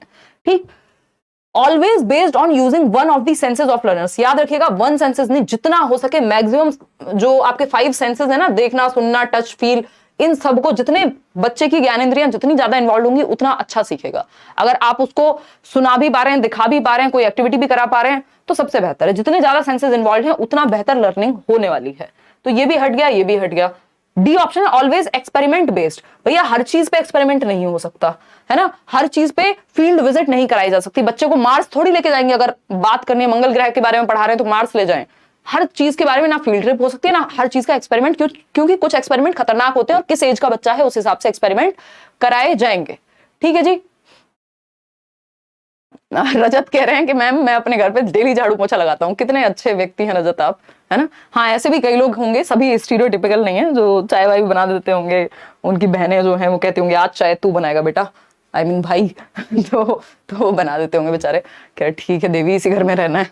अगर हम बात करें easily available and from the surroundings, ये बेस्ट ऑप्शन हो गया, क्योंकि सारे हर दिन आप क्या है, एक्सपेरिमेंट, हर चीज पे ऑलवेज एक्सपेरिमेंट नहीं करा सकते। एक्सपेरिमेंट के लिए देखना होता है कि क्या टॉपिक है और किस चीज पे एक्सपेरिमेंट कराना चाहिए। ठीक है जी। चलें आगे बढ़ें। और हर जगह पर आपका जो है वो 3D मॉडल भी अवेलेबल हो, जरूरी नहीं है। तो सबसे बढ़िया है जो भी चीजें आसपास अवेलेबल हो, आपके इजीली अवेलेबल हो, इंडिजीनियस बोलते हैं इनको। एक क्वेश्चन इस पे भी पहले पूछा जा चुका है। इंडिजीनियस मतलब जो लोकली आप अवेल कर सकें, जिन चीजों को जो आसपास के स्थान में अवेलेबल हो, इंडिजीनियस टीचिंग एड्स होने चाहिए। आगे बढ़ेंगे क्वेश्चन नंबर 19 पर। फटाफट से बताइएगा मैडम पोल।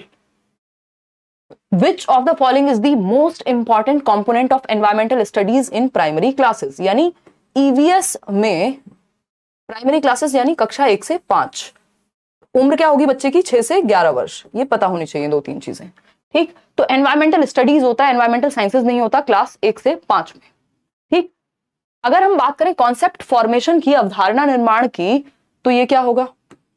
हैबिट फॉर्मेशन, यानी बच्चे में कॉन्सेप्ट्स बिल्ड होने चाहिए ईवीएस की क्लास में।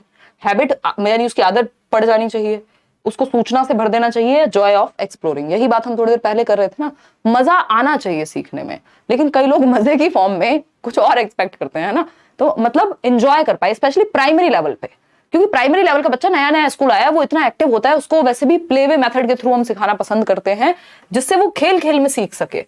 तो जॉय ऑफ एक्सप्लोरिंग यानी खोजने का आनंद, मतलब उसको मजा आए, वो एक्सप्लोर करे। उसको कहो अच्छा बेटा कल अपने आसपास देखना कौन से पेड़ की पत्तियां जो हैं वो उनका क्या साइज होता है, क्या शेप होती है ना। आसपास की चीजें आप उसको ऑब्जर्व करने के लिए कहो, उसको आप एक्सप्लोर करने को कहो, एनवायरनमेंट को वो अन्वेषण करे, खोज करे उसमें, तो ये कॉन्सेप्ट अपने आप फॉर्म हो जाएंगे। हैबिट भी जरूरी, हैबिट्स फॉर्म हो जाएंगी, इंफॉर्मेशन भी आ जाएगी। तो सबसे जरूरी, बच्चा सबसे ज्यादा जहां एक्टिव है वो सही उत्तर है, और सबसे ज्यादा एक्टिव है सी ऑप्शन में। आगे बढ़ते हैं क्वेश्चन नंबर 20 पे, फिर इसके बाद हमारे 10 सवाल और बचेंगे आज के लिए। जवाब दीजिएगा फटाफट से। क्या है क्वेश्चन ने, क्या पूछा है, देखिए जल्दी से। Which of the following statements are the correct explanation of an activity? यानी निम्नलिखित में से कौन से कथन गतिविधि की उपयुक्त व्याख्या करते हैं, बताइएगा एक बार, फटाफट से बताएंगे 1 मिनट के अंदर। हाँ देखो, अब एस के ऑफिशियल कह रहे हैं अब मुझे कॉफी चाहिए। अब तक ये बोर हो रहे थे, अब इनको कॉफी चाहिए। एक तो इन्होंने ये पता नहीं अपना यूजर नेम ऐसा लिखा हुआ है, इनका कमेंट बार बार दिख जाता है। डेली से आज टाइम पे पोल आ रही है। ओ हो, देख रही हो तारीफ, ये बायस है तुम्हारी तरफ सारे के सारे हैं, है ना? सही है। वो बेचारा व्यक्ति राहुल जब रोज पोल लगा रहा था तब टाइम पे नहीं जा रहा था, है? आज बताना राहुल को ये बात, और ट्रेनिंग दे दो उसको थोड़ी।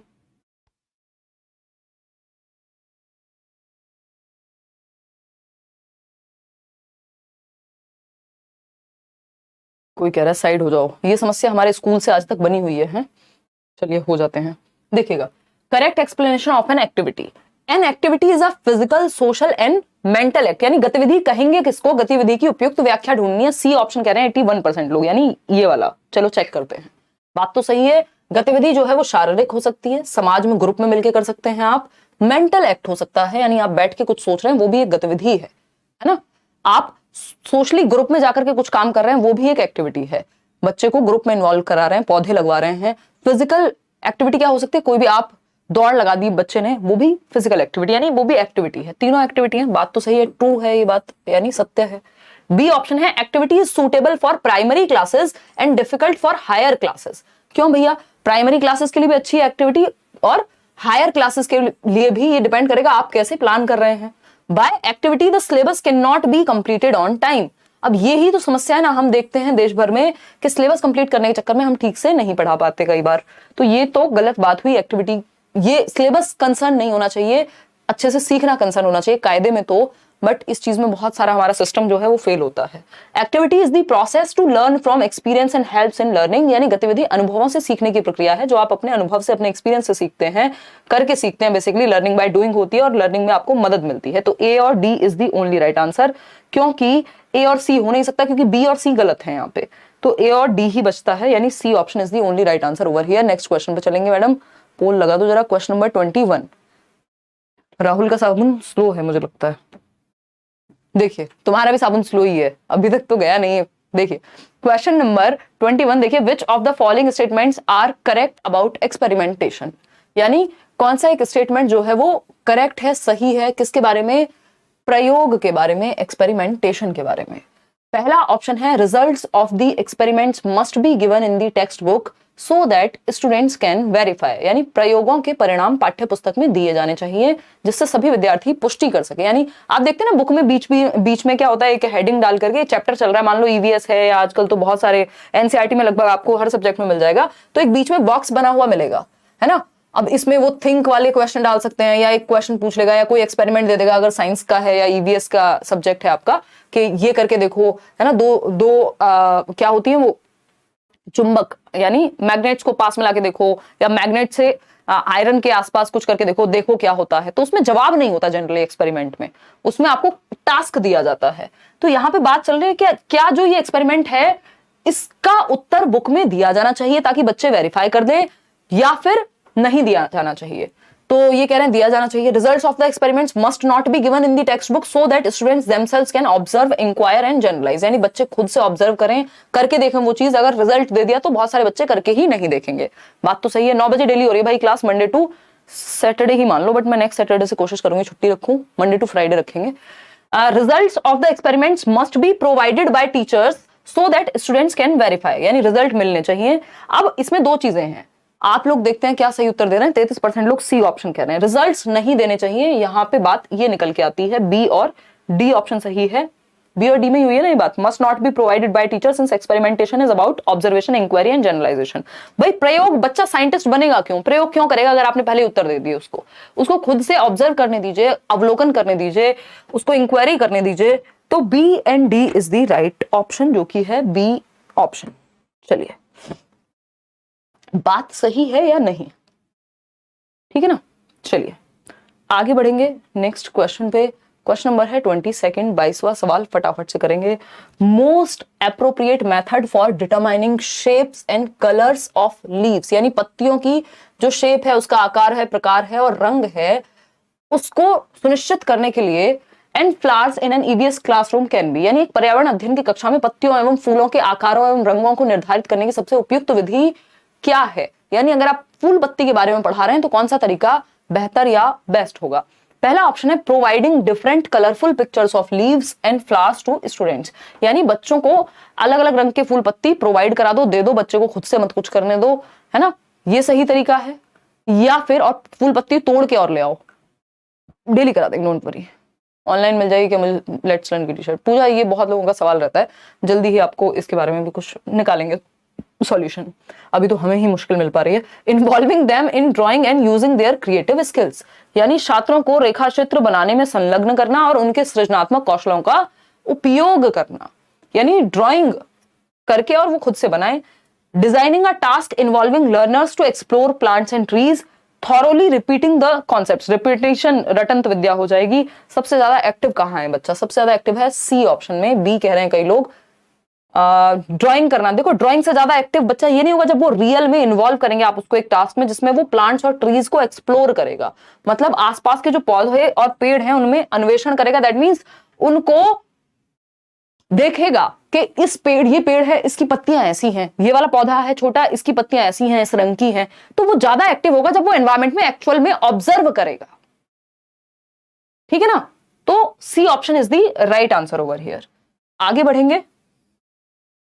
सबसे ज्यादा एक्टिव ड्राइंग बनाने में नहीं है, जब वो रियल में देखेगा उस चीज को, उसमें सबसे ज्यादा एक्टिव है, उसके बाद आप ड्राइंग बनवा लो। क्वेश्चन नंबर 23 है, Bhim asked his gardener why flowers and fruits are coloured when the leaves of the plants are green, यानी जो पत्तियां हैं एक पेड़ की वो तो होती हैं हरी, लेकिन जो आपके फ्रूट्स हैं, वो जो फल है, मान लीजिए सेब का पेड़ है तो वो तो आपका ग्रीन होंगी उसकी पत्तियां मान लीजिए, लेकिन जो फल है वो किसी और रंग का आता है। इसके पीछे रीजन क्या है?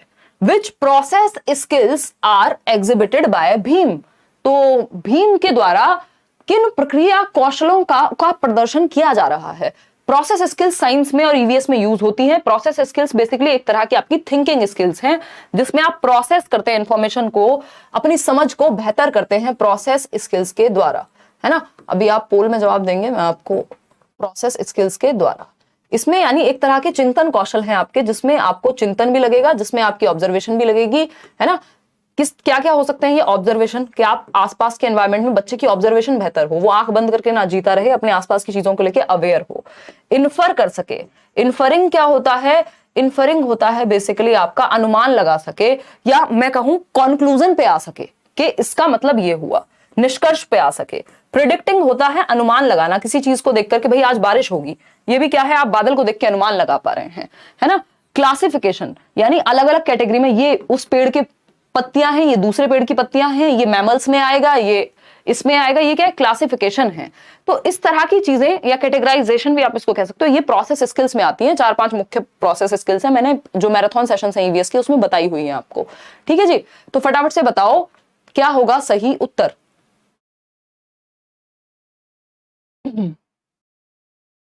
जल्दी बताइए। You are a big motivator for me, आपको देख के पढ़ने लगता है, मन करता है। बहुत बड़े रजत, आज कई सारे कमेंट्स आपके पढ़ लिए मैंने, कई लोग नाराज हो जाएंगे यार, ये बाय डिफॉल्ट आ जाते हैं कुछ कमेंट्स सामने। ऑब्जर्वेशन प्रोसेस स्किल्स किस तरह की प्रेजेंट हो रही हैं? जब भीम ये पूछ रहा है, भीम अपने बागवान करने वाले व्यक्ति से, माली से, गार्डनर से पूछता है फूल और फल रंगीन क्यों होते हैं जबकि पौधों के पत्ते हरे होते हैं, उनसे रंगीन कैसे फूल और फल आ रहे हैं? भीम के जैसे एक येलो कलर का फूल हो सकता है जबकि जो पत्तियां हैं वो ग्रीन ही होंगी, ठीक? तो भीम के द्वारा किन प्रक्रिया कौशलों को प्रदर्शित किया जा रहा है, इसका मतलब भीम ने क्या किया है। ये क्वेश्चन वो पूछ कब पाया? जब उसने ऑब्जर्व किया होगा, जब उसने आसपास ये चीज देखी होगी, अवलोकन किया होगा, अपने ब्रेन में उसने ऑब्जर्व किया, रिकॉर्ड किया कि भाई यार ये तो ग्रीन है पेड़, लेकिन इसके पौधे, इसका जो फूल है वो अलग रंग का आ रहा है, इसका मतलब उसने बहुत सारे पेड़ों को देखा होगा। ये प्रोसेस स्किल है। एक एक्सपेरिमेंट किया, एक्सपेरिमेंट उसने खुद से थोड़ी किया कि ये वाले पौधे से निकाल के देखता हूं कैसा निकलेगा, एक्सपेरिमेंट तो इसमें नहीं किया है।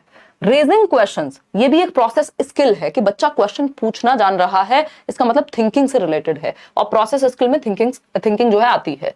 इंटरेक्शन विद एनवायरमेंट, देखो तीनों का ऑप्शन है नहीं, और हम बी को, इसको ए को छोड़ नहीं सकते, क्योंकि ए सबसे ज्यादा महत्वपूर्ण है यहाँ पे। बिना ऑब्जर्वेशन के ना आप क्वेश्चन पूछ पाओगे, ना आप इंटरेक्ट कर पाओगे एनवायरमेंट के साथ, उसमें ऑब्जर्वेशन आएगा ही आएगा, ठीक है ना। तो ऑब्जर्वेशन इज बेटर ऑप्शन और raising questions is better option, तीनों साथ में नहीं जा सकते, इसलिए डी को हमें यहीं छोड़ना पड़ेगा, चाहे ये गलत ना हो, फिर भी हम बेस्ट ऑप्शन ही चूज करेंगे, वो है ए एंड सी, यानी D option is the right answer over here.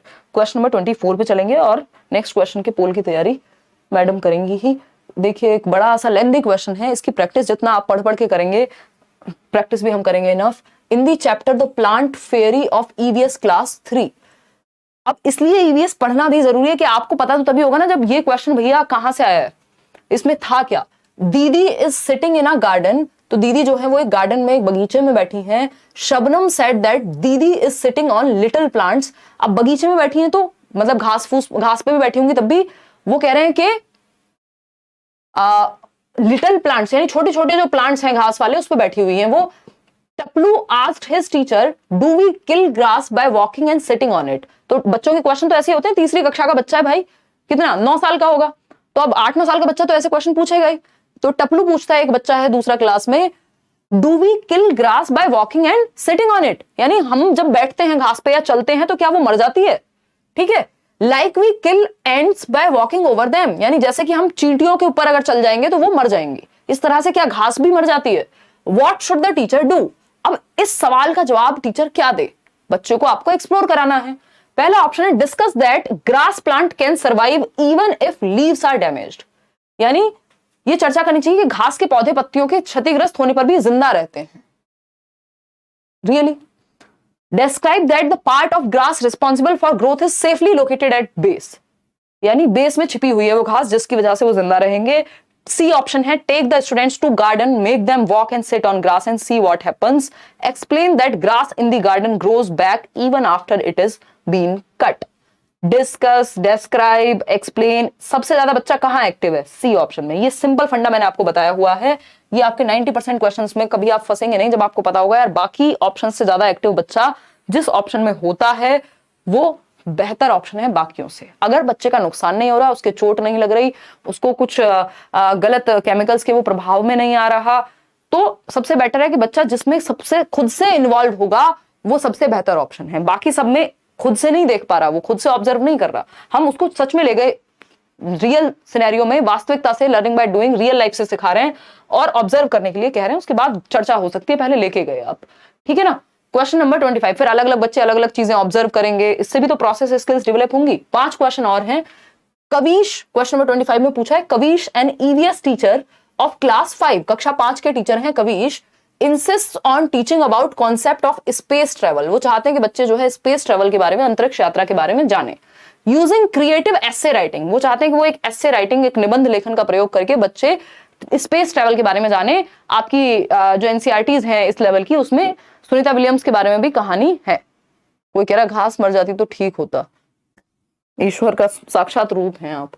देखिए ही इज ट्राइंग टू, बताइए एक बार क्या करने की कोशिश कर रहे हैं, डेविएट स्टूडेंट्स फ्रॉम क्वेश्चनिंग, यानी छात्रों को प्रश्न पूछने से हटाने का प्रयास कर रहे हैं ऐसे राइटिंग करा के।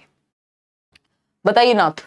फिर आता है कल्पनाशीलता तथा भिन्न सोच को प्रोत्साहित कर रहे हैं, यानी encouraging imagination and divergent thinking, जिससे क्रिएटिविटी बढ़ेगी, रचनात्मक चिंतन आता है, किससे, भिन्न सोच कह लीजिए या अपसारी चिंतन, यानी अलग अलग बच्चे अलग अलग दिशाओं में सोचेंगे, कल्पना करेंगे और तब जाके अपना अपना एसे लिखेंगे।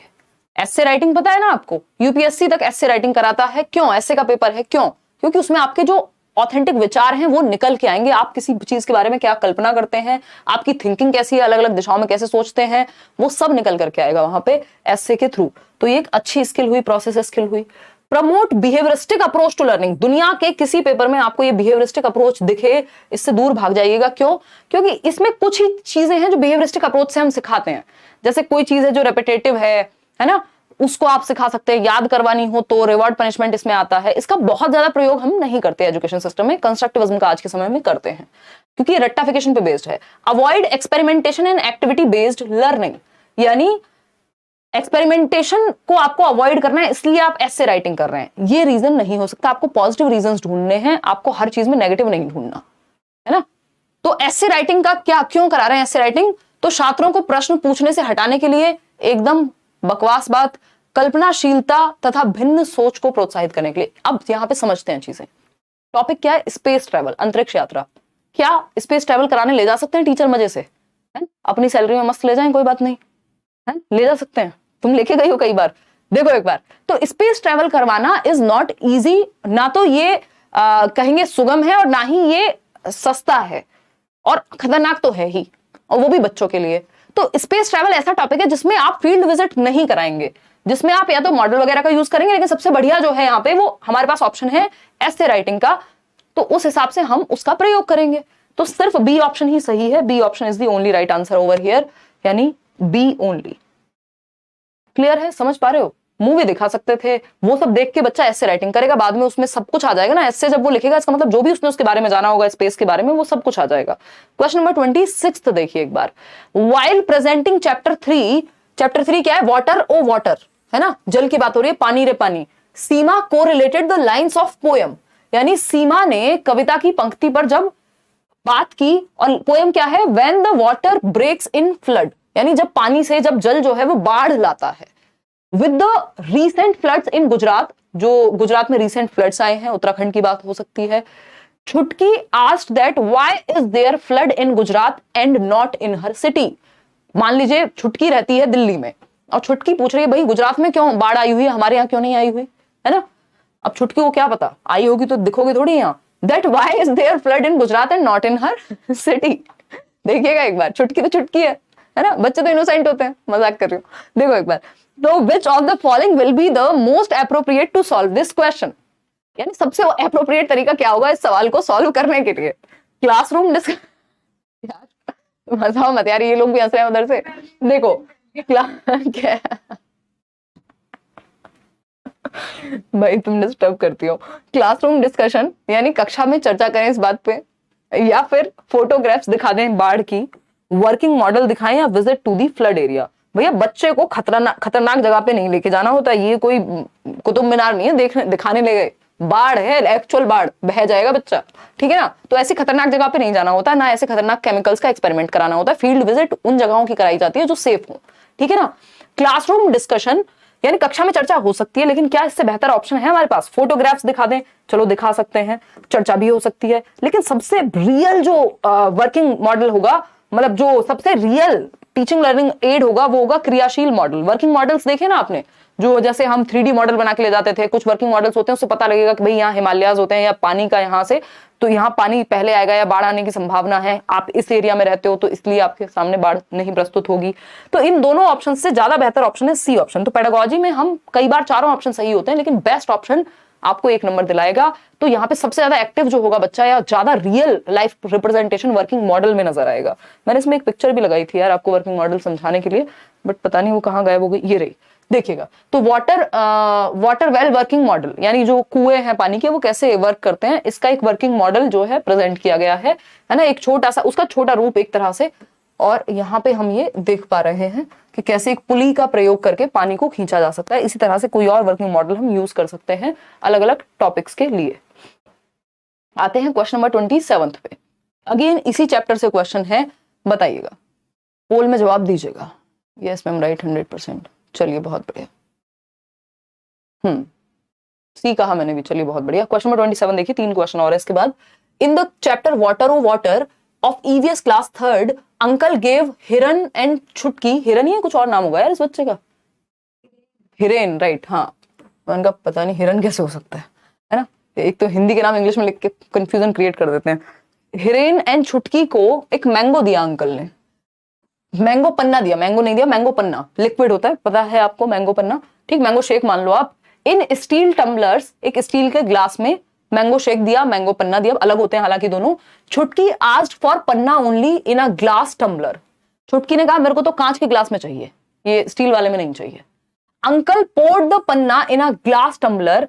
अब अंकल ने क्या किया, अंकल बेचारे लेकर के आए कांच का ग्लास, बच्चे हैं हमारे सरदर्द घर में, ये सोच करके, या बच्चे तो बच्चे होते हैं, और उन्होंने ग्लास वाले टम्बलर में डाल दिया वो। ठीक। Chutki complained uncle you have given me less panna. Rahul चाय बना रहे हैं, आवाज आ रही है मेरे को, वो नहीं यूज कर सकता ये प्रॉपर ढक ढक ढक है, फील तो इसी में आता है वैसे। चलो चाय पियोगी ना तुम? चलिए, अब कॉफी किसी को पीनी थी, चाय पिलाएंगे, आ जाइए। Uncle you have given me less panna, यानी अंकल आपने मेरे को पन्ना कम दिया है। अब छुटकी की नई शिकायत आ गई। अब Chutki is in which of the following stages according to Piaget's learning theory of cognitive development. इसीलिए मैं कहती हूं भैया सीडीपी जो है वो महत्वपूर्ण है, ये आपको हर सब्जेक्ट में काम आएगी। अब पियाजे का क्वेश्चन ईवीएस में भी डाल देते हैं, मैथ्स में भी डाल देते हैं एट टाइम्स, है ना? ठीक है, पोल एक क्वेश्चन आगे चल रहा है। अरे देखिए, अब यहां पे एक चीज समझनी है हमें, छुटकी और हिरेन दो लोग थे। अगर सिर्फ छुटकी होती तो शायद छुटकी ये बात नहीं कहती। एक तरफ है, हिंदी में लिखते हैं आज छुटकी, ऐसे लिखते हैं ना छुटकी, तो छुटकी है एक तरफ, क्यूट लिटिल छुटकी, है ना, ऐसे ऐसे बड़े बड़े बाल बनाते हैं ना स्टीरियोटिपिकल वे में, तो ये छुटकी है।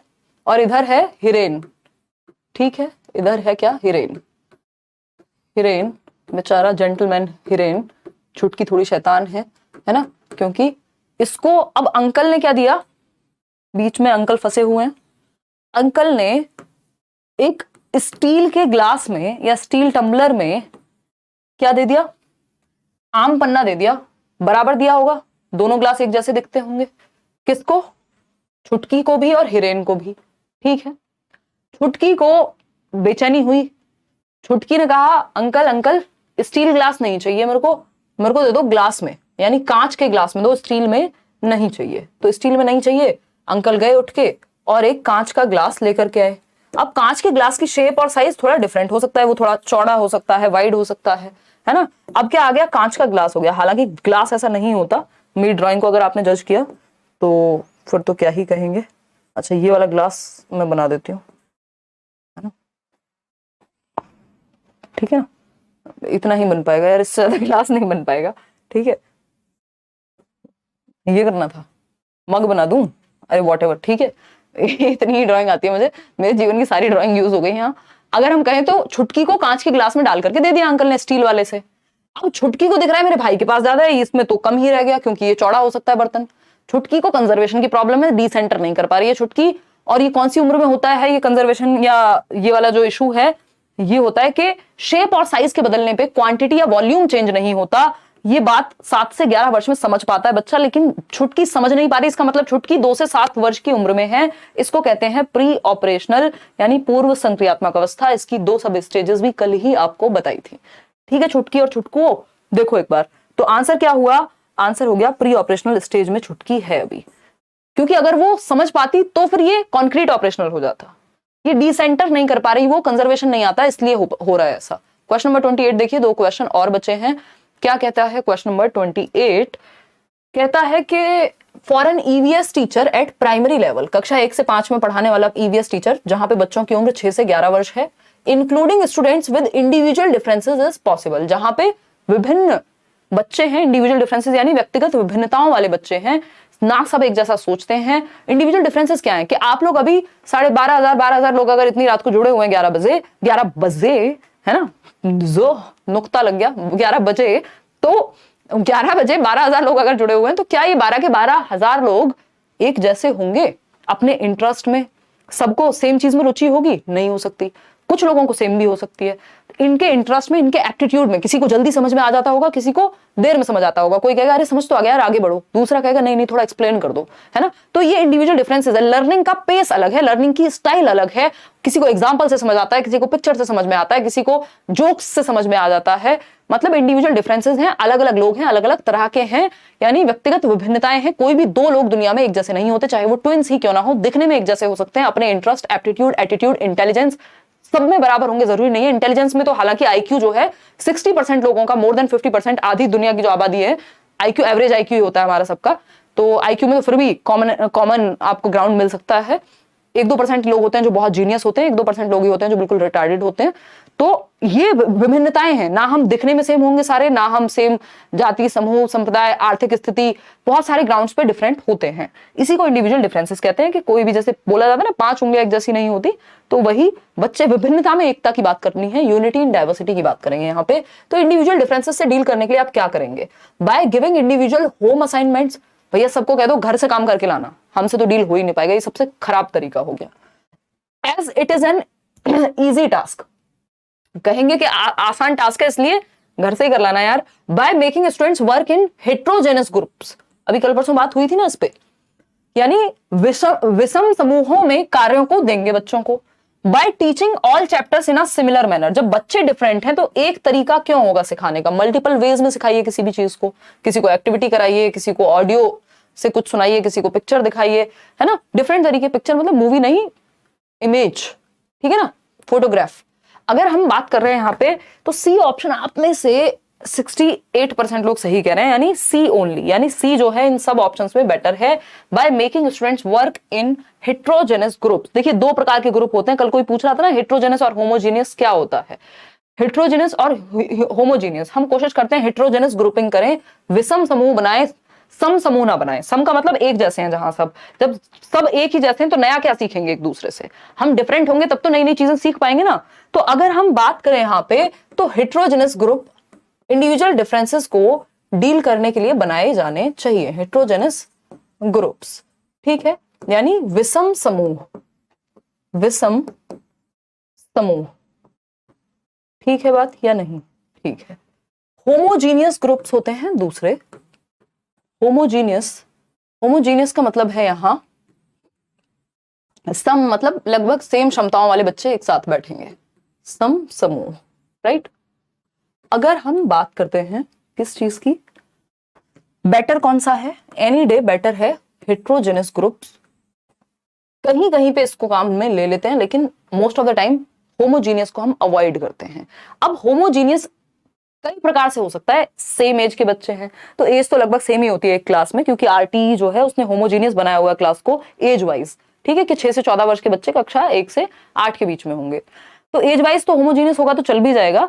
लेकिन आपका क्षमता, सारे बच्चे हैं जो 50% लाने वाले बच्चे हैं उनको एक ग्रुप में डाल दिया, है ना, जो मैथ्स में अच्छे हैं उनको एक ग्रुप में डाल दिया, जो इंग्लिश में अच्छे हैं उनको एक ग्रुप में डाल दिया। ये है होमोजीनियस ग्रुप, कि इंग्लिश में जो अच्छा स्कोर कर रहे हैं, जो 30% आने वाला बच्चा, ऐसा करते हैं ना कई बार कि सेक्शन ए में वो बच्चे हैं जिनके 90% आ रहे हैं, बी सेक्शन में उन बच्चों को डाल दिया जिनके 33% आ रहे हैं।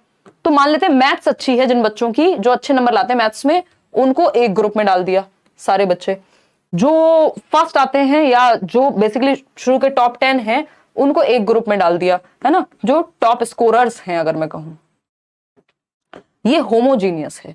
इसमें नया सीखने की संभावना कम होती है कि जिस बच्चे को मान लीजिए ज्योग्राफी में इंटरेस्ट है तो उनको उनका एक ग्रुप बना दिया, बाकी बच्चों का एक ग्रुप बना दिया। जबकि हमारा ग्रुप कैसा होना चाहिए? मिक्स्ड ग्रुपिंग होनी चाहिए, विषम, मतलब अलग अलग बच्चे अलग अलग चीजें सीखें। एक बच्चा है जिसको ड्राइंग बहुत अच्छी आती है, दूसरा बच्चा है जिसकी इंग्लिश बड़ी अच्छी है, तीसरा बच्चा है जिसका गणित बहुत अच्छा है, तो सब एक दूसरे से बहुत सारी चीजें सीख पाएंगे। हेट्रोजेनस ग्रुप में विभिन्नता में एकता की बात सीख पाएंगे, रहना सीख पाएंगे एक साथ। तो मिक्स्ड ग्रुपिंग करनी है। ऐसे ही जब हम बात कर रहे थे कि जो अर्ली चाइल्डहुड है वहां पे होमोजीनियस ग्रुपिंग होती है एक तरह की। होमोजीनियस मतलब किस सेंस में? वो gender wise homogeneous. Gender wise क्या, जो ये चीज अब कहीं की कहीं जा रही है, बट ये जरूरी है यही समझना। अर्ली चाइल्डहुड जो है 2 से 6 वर्ष के बच्चे जब छोटे होते हैं, इससे पहले तो बिल्कुल ही अकेला रहेगा बच्चा या फिर ज्यादा ग्रुप में तो बिल्कुल नहीं खेल पाता। इस उम्र में फिर भी थोड़ी बहुत देर के लिए टेम्परेरी फ्रेंडशिप्स बनती हैं। लेटर चाइल्डहुड तो गैंगेज है, यहाँ तो खूब ग्रुप्स में खेलेगा बच्चा, है ना। उत्तर बाल्यावस्था, ये यही समझ लेंगे तो ईजी हो जाएगी चीज, है ना। 6 से 12 वर्ष और ये है आपकी 2 से 6 वर्ष, इसी को टॉय एज भी कहते हैं।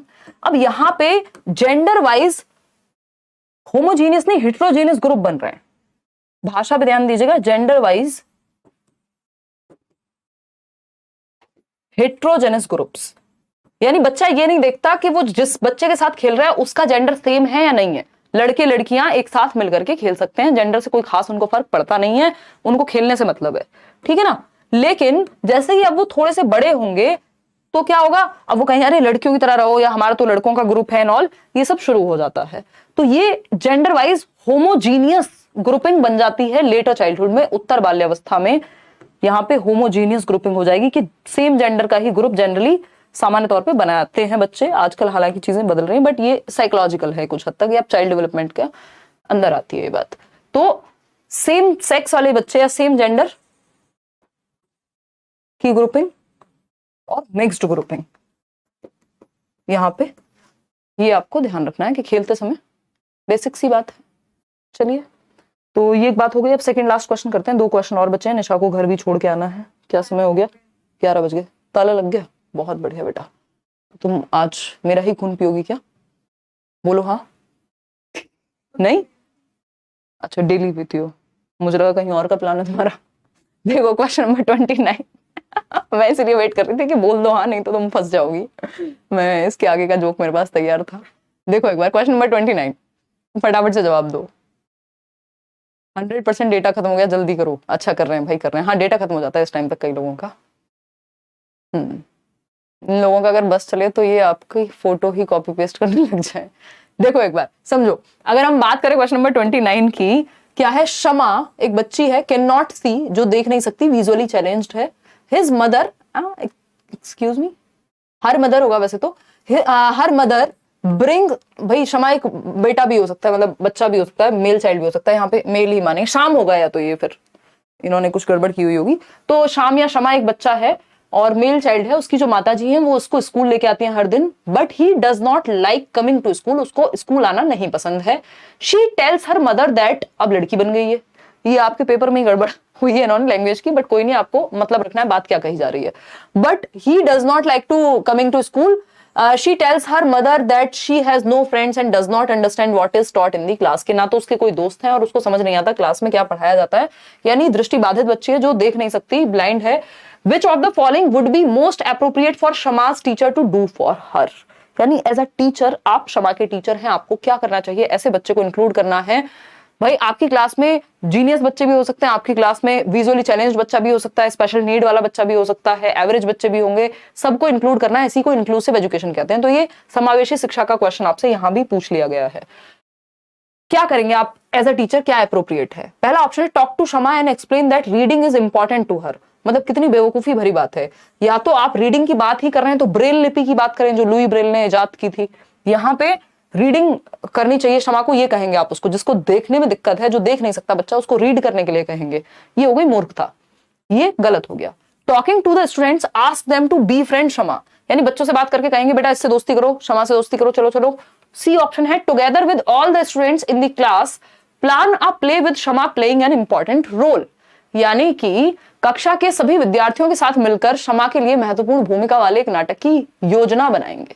यानी सभी विद्यार्थियों के साथ मिलेंगे, बातचीत करेंगे, एक प्लान बनाएंगे कि भाई हम शमा को भी कैसे इंक्लूड कर सकते हैं। बजाय कि ये कहने के कि शमा से दोस्ती करो, दोस्ती इंपोज थोड़ी कर सकते हो, जबरदस्ती थोड़ी करा दोगे दोस्ती। तो आप सभी बच्चों को इंक्लूड करोगे, एक प्लान बनाओगे कि बच्चा शमा को हम कैसे इंक्लूड कर सकते हैं। टॉक टू द टीचर्स, तो दोस्ती अपने आप हो जाएगी।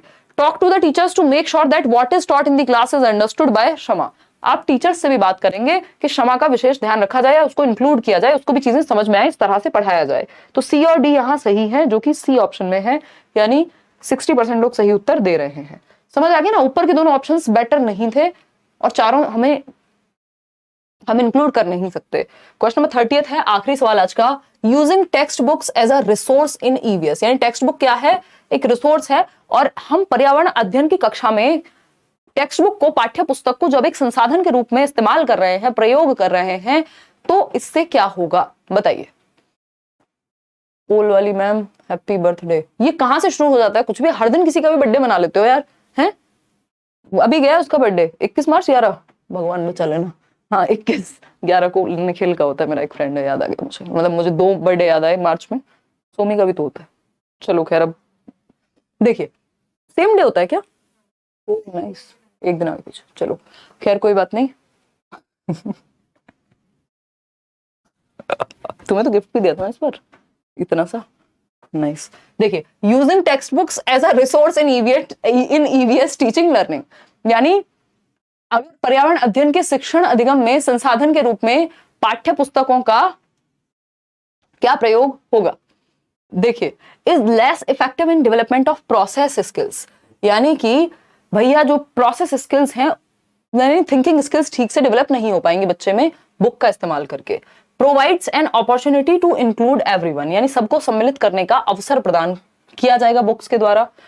तो एक्टिविटी के द्वारा तो ज्यादा बेहतर हो सकता था ये, अगर एक्टिविटी करा देते तो ज्यादा सम्मिलित हो जाते, ग्रुप एक्टिविटी करा देते।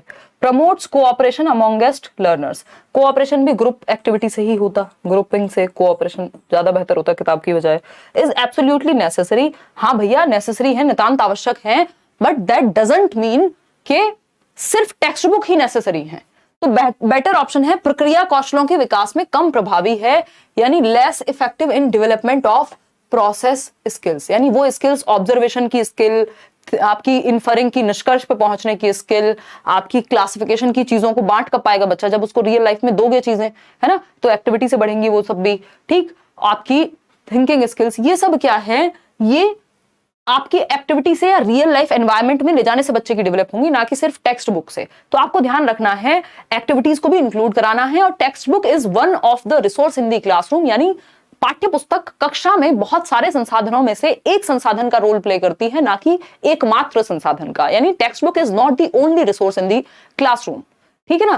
तो टेक्स्ट बुक को सब कुछ या सर्वो सर्वा नहीं बना लेना है, ऑलमाइटी नहीं है, वन ऑफ द रिसोर्सेज है। तो टेक्स्ट बुक का ज्यादा यूज अगर ईवीएस में करेंगे, जबकि ईवीएस में एक्टिविटी का यूज ज्यादा होना चाहिए, तो हमारी जो प्रोसेस स्किल्स है बच्चे की, चाहे वो ऑब्जर्वेशन हो, एक्सपेरिमेंटेशन हो, क्लासिफिकेशन हो, निष्कर्ष पे पहुंचना हो, इन्फरिंग हो, प्रेडिक्शन हो, वो नहीं ठीक से डेवलप हो पाएगी, ठीक है।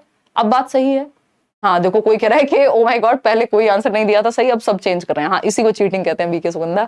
चलिए खैर, बहुत बढ़िया, बहुत मजा आया आज के सेशन में। 24 जनवरी मॉर्निंग शिफ्ट के सारे आपके क्वेश्चंस थे, एक सेट पूरा कंप्लीट किया हमने, और करियर लैब पे आप अगर बैचेस में एनरोल होना चाहते हैं, बाकी सभी टीचर्स से भी मैं सीडीपी डील करती हूँ, पढ़ना चाहते हैं तो आप पढ़ सकते हैं। चलिए आज के लिए हम इतना ही रखेंगे, थैंक यू सो मच। ये पीडीएफ आपको होपफुली कल, नहीं तो संडे रात में या मॉर्निंग में मंडे आपको टेलीग्राम पे 3-4 पीडीएफ, जितने भी सेशंस हमारे बचे हुए हैं जो पेंडिंग पीडीएफ्स हैं, वो आपको मिल जाएंगे।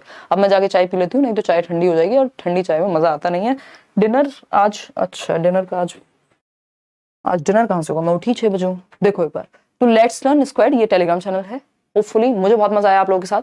सेशन पसंद आया हो, लाइक शेयर सब्सक्राइब आप कर लीजिएगा, बेल आइकॉन प्रेस कर लीजिएगा, ताकि जो भी सेशंस होते हैं नोटिफिकेशन चला जाए। टेलीग्राम से पीडीएफ डाउनलोड कर लें, है ना। धन्यवाद। बी योर ओन कांस्टेंट, अपने साथ बने रहें जीवन में, ठीक है ना। कोई आपके साथ हो ना हो, आप अपने साथ होने जरूरी है, ठीक है ना। चलिए, पोल वाली दीदी को देखना है, मैम को देखना है, आ जाइए। तो आउट ऑफ 30 कितने ठीक हुए, अच्छा ये बता देना। इनको आप यूट्यूब पर सर्च करेंगे पोल वाली दीदी या वॉट एवर, तो आपको मिल जाएंगे, किसी ना किसी चैनल ने मुझे लग रहा है डाला हुआ, बीच में निकाल के एक दिन दिखाया था। आउट ऑफ 30 जो है वो कितने ठीक हुए ये आप बताएंगे। पीडीएफ शेयर कब करेंगे मैम? मंडे तक हो जाएगा। याचना जैन, ओके जी। अगर क्वेश्चन में मैमल पूछता है और ऑप्शन में एलिफेंट और वेल दोनों आता है, कौन सा ऑप्शन चूज करेंगे? आपसे दुश्मनी थोड़ी है उन्नति उनकी कि दोनों आपसे कहेंगे और फिर कहेंगे एक ही चूज करो दोनों में से, है ना भाई। अगर बिगेस्ट पूछेगा तो एलिफेंट, अगर नॉर्मली पूछा है तो दोनों ऑप्शन का सही, ए एंड बी बोथ का भी तो ऑप्शन दे सकता है ना।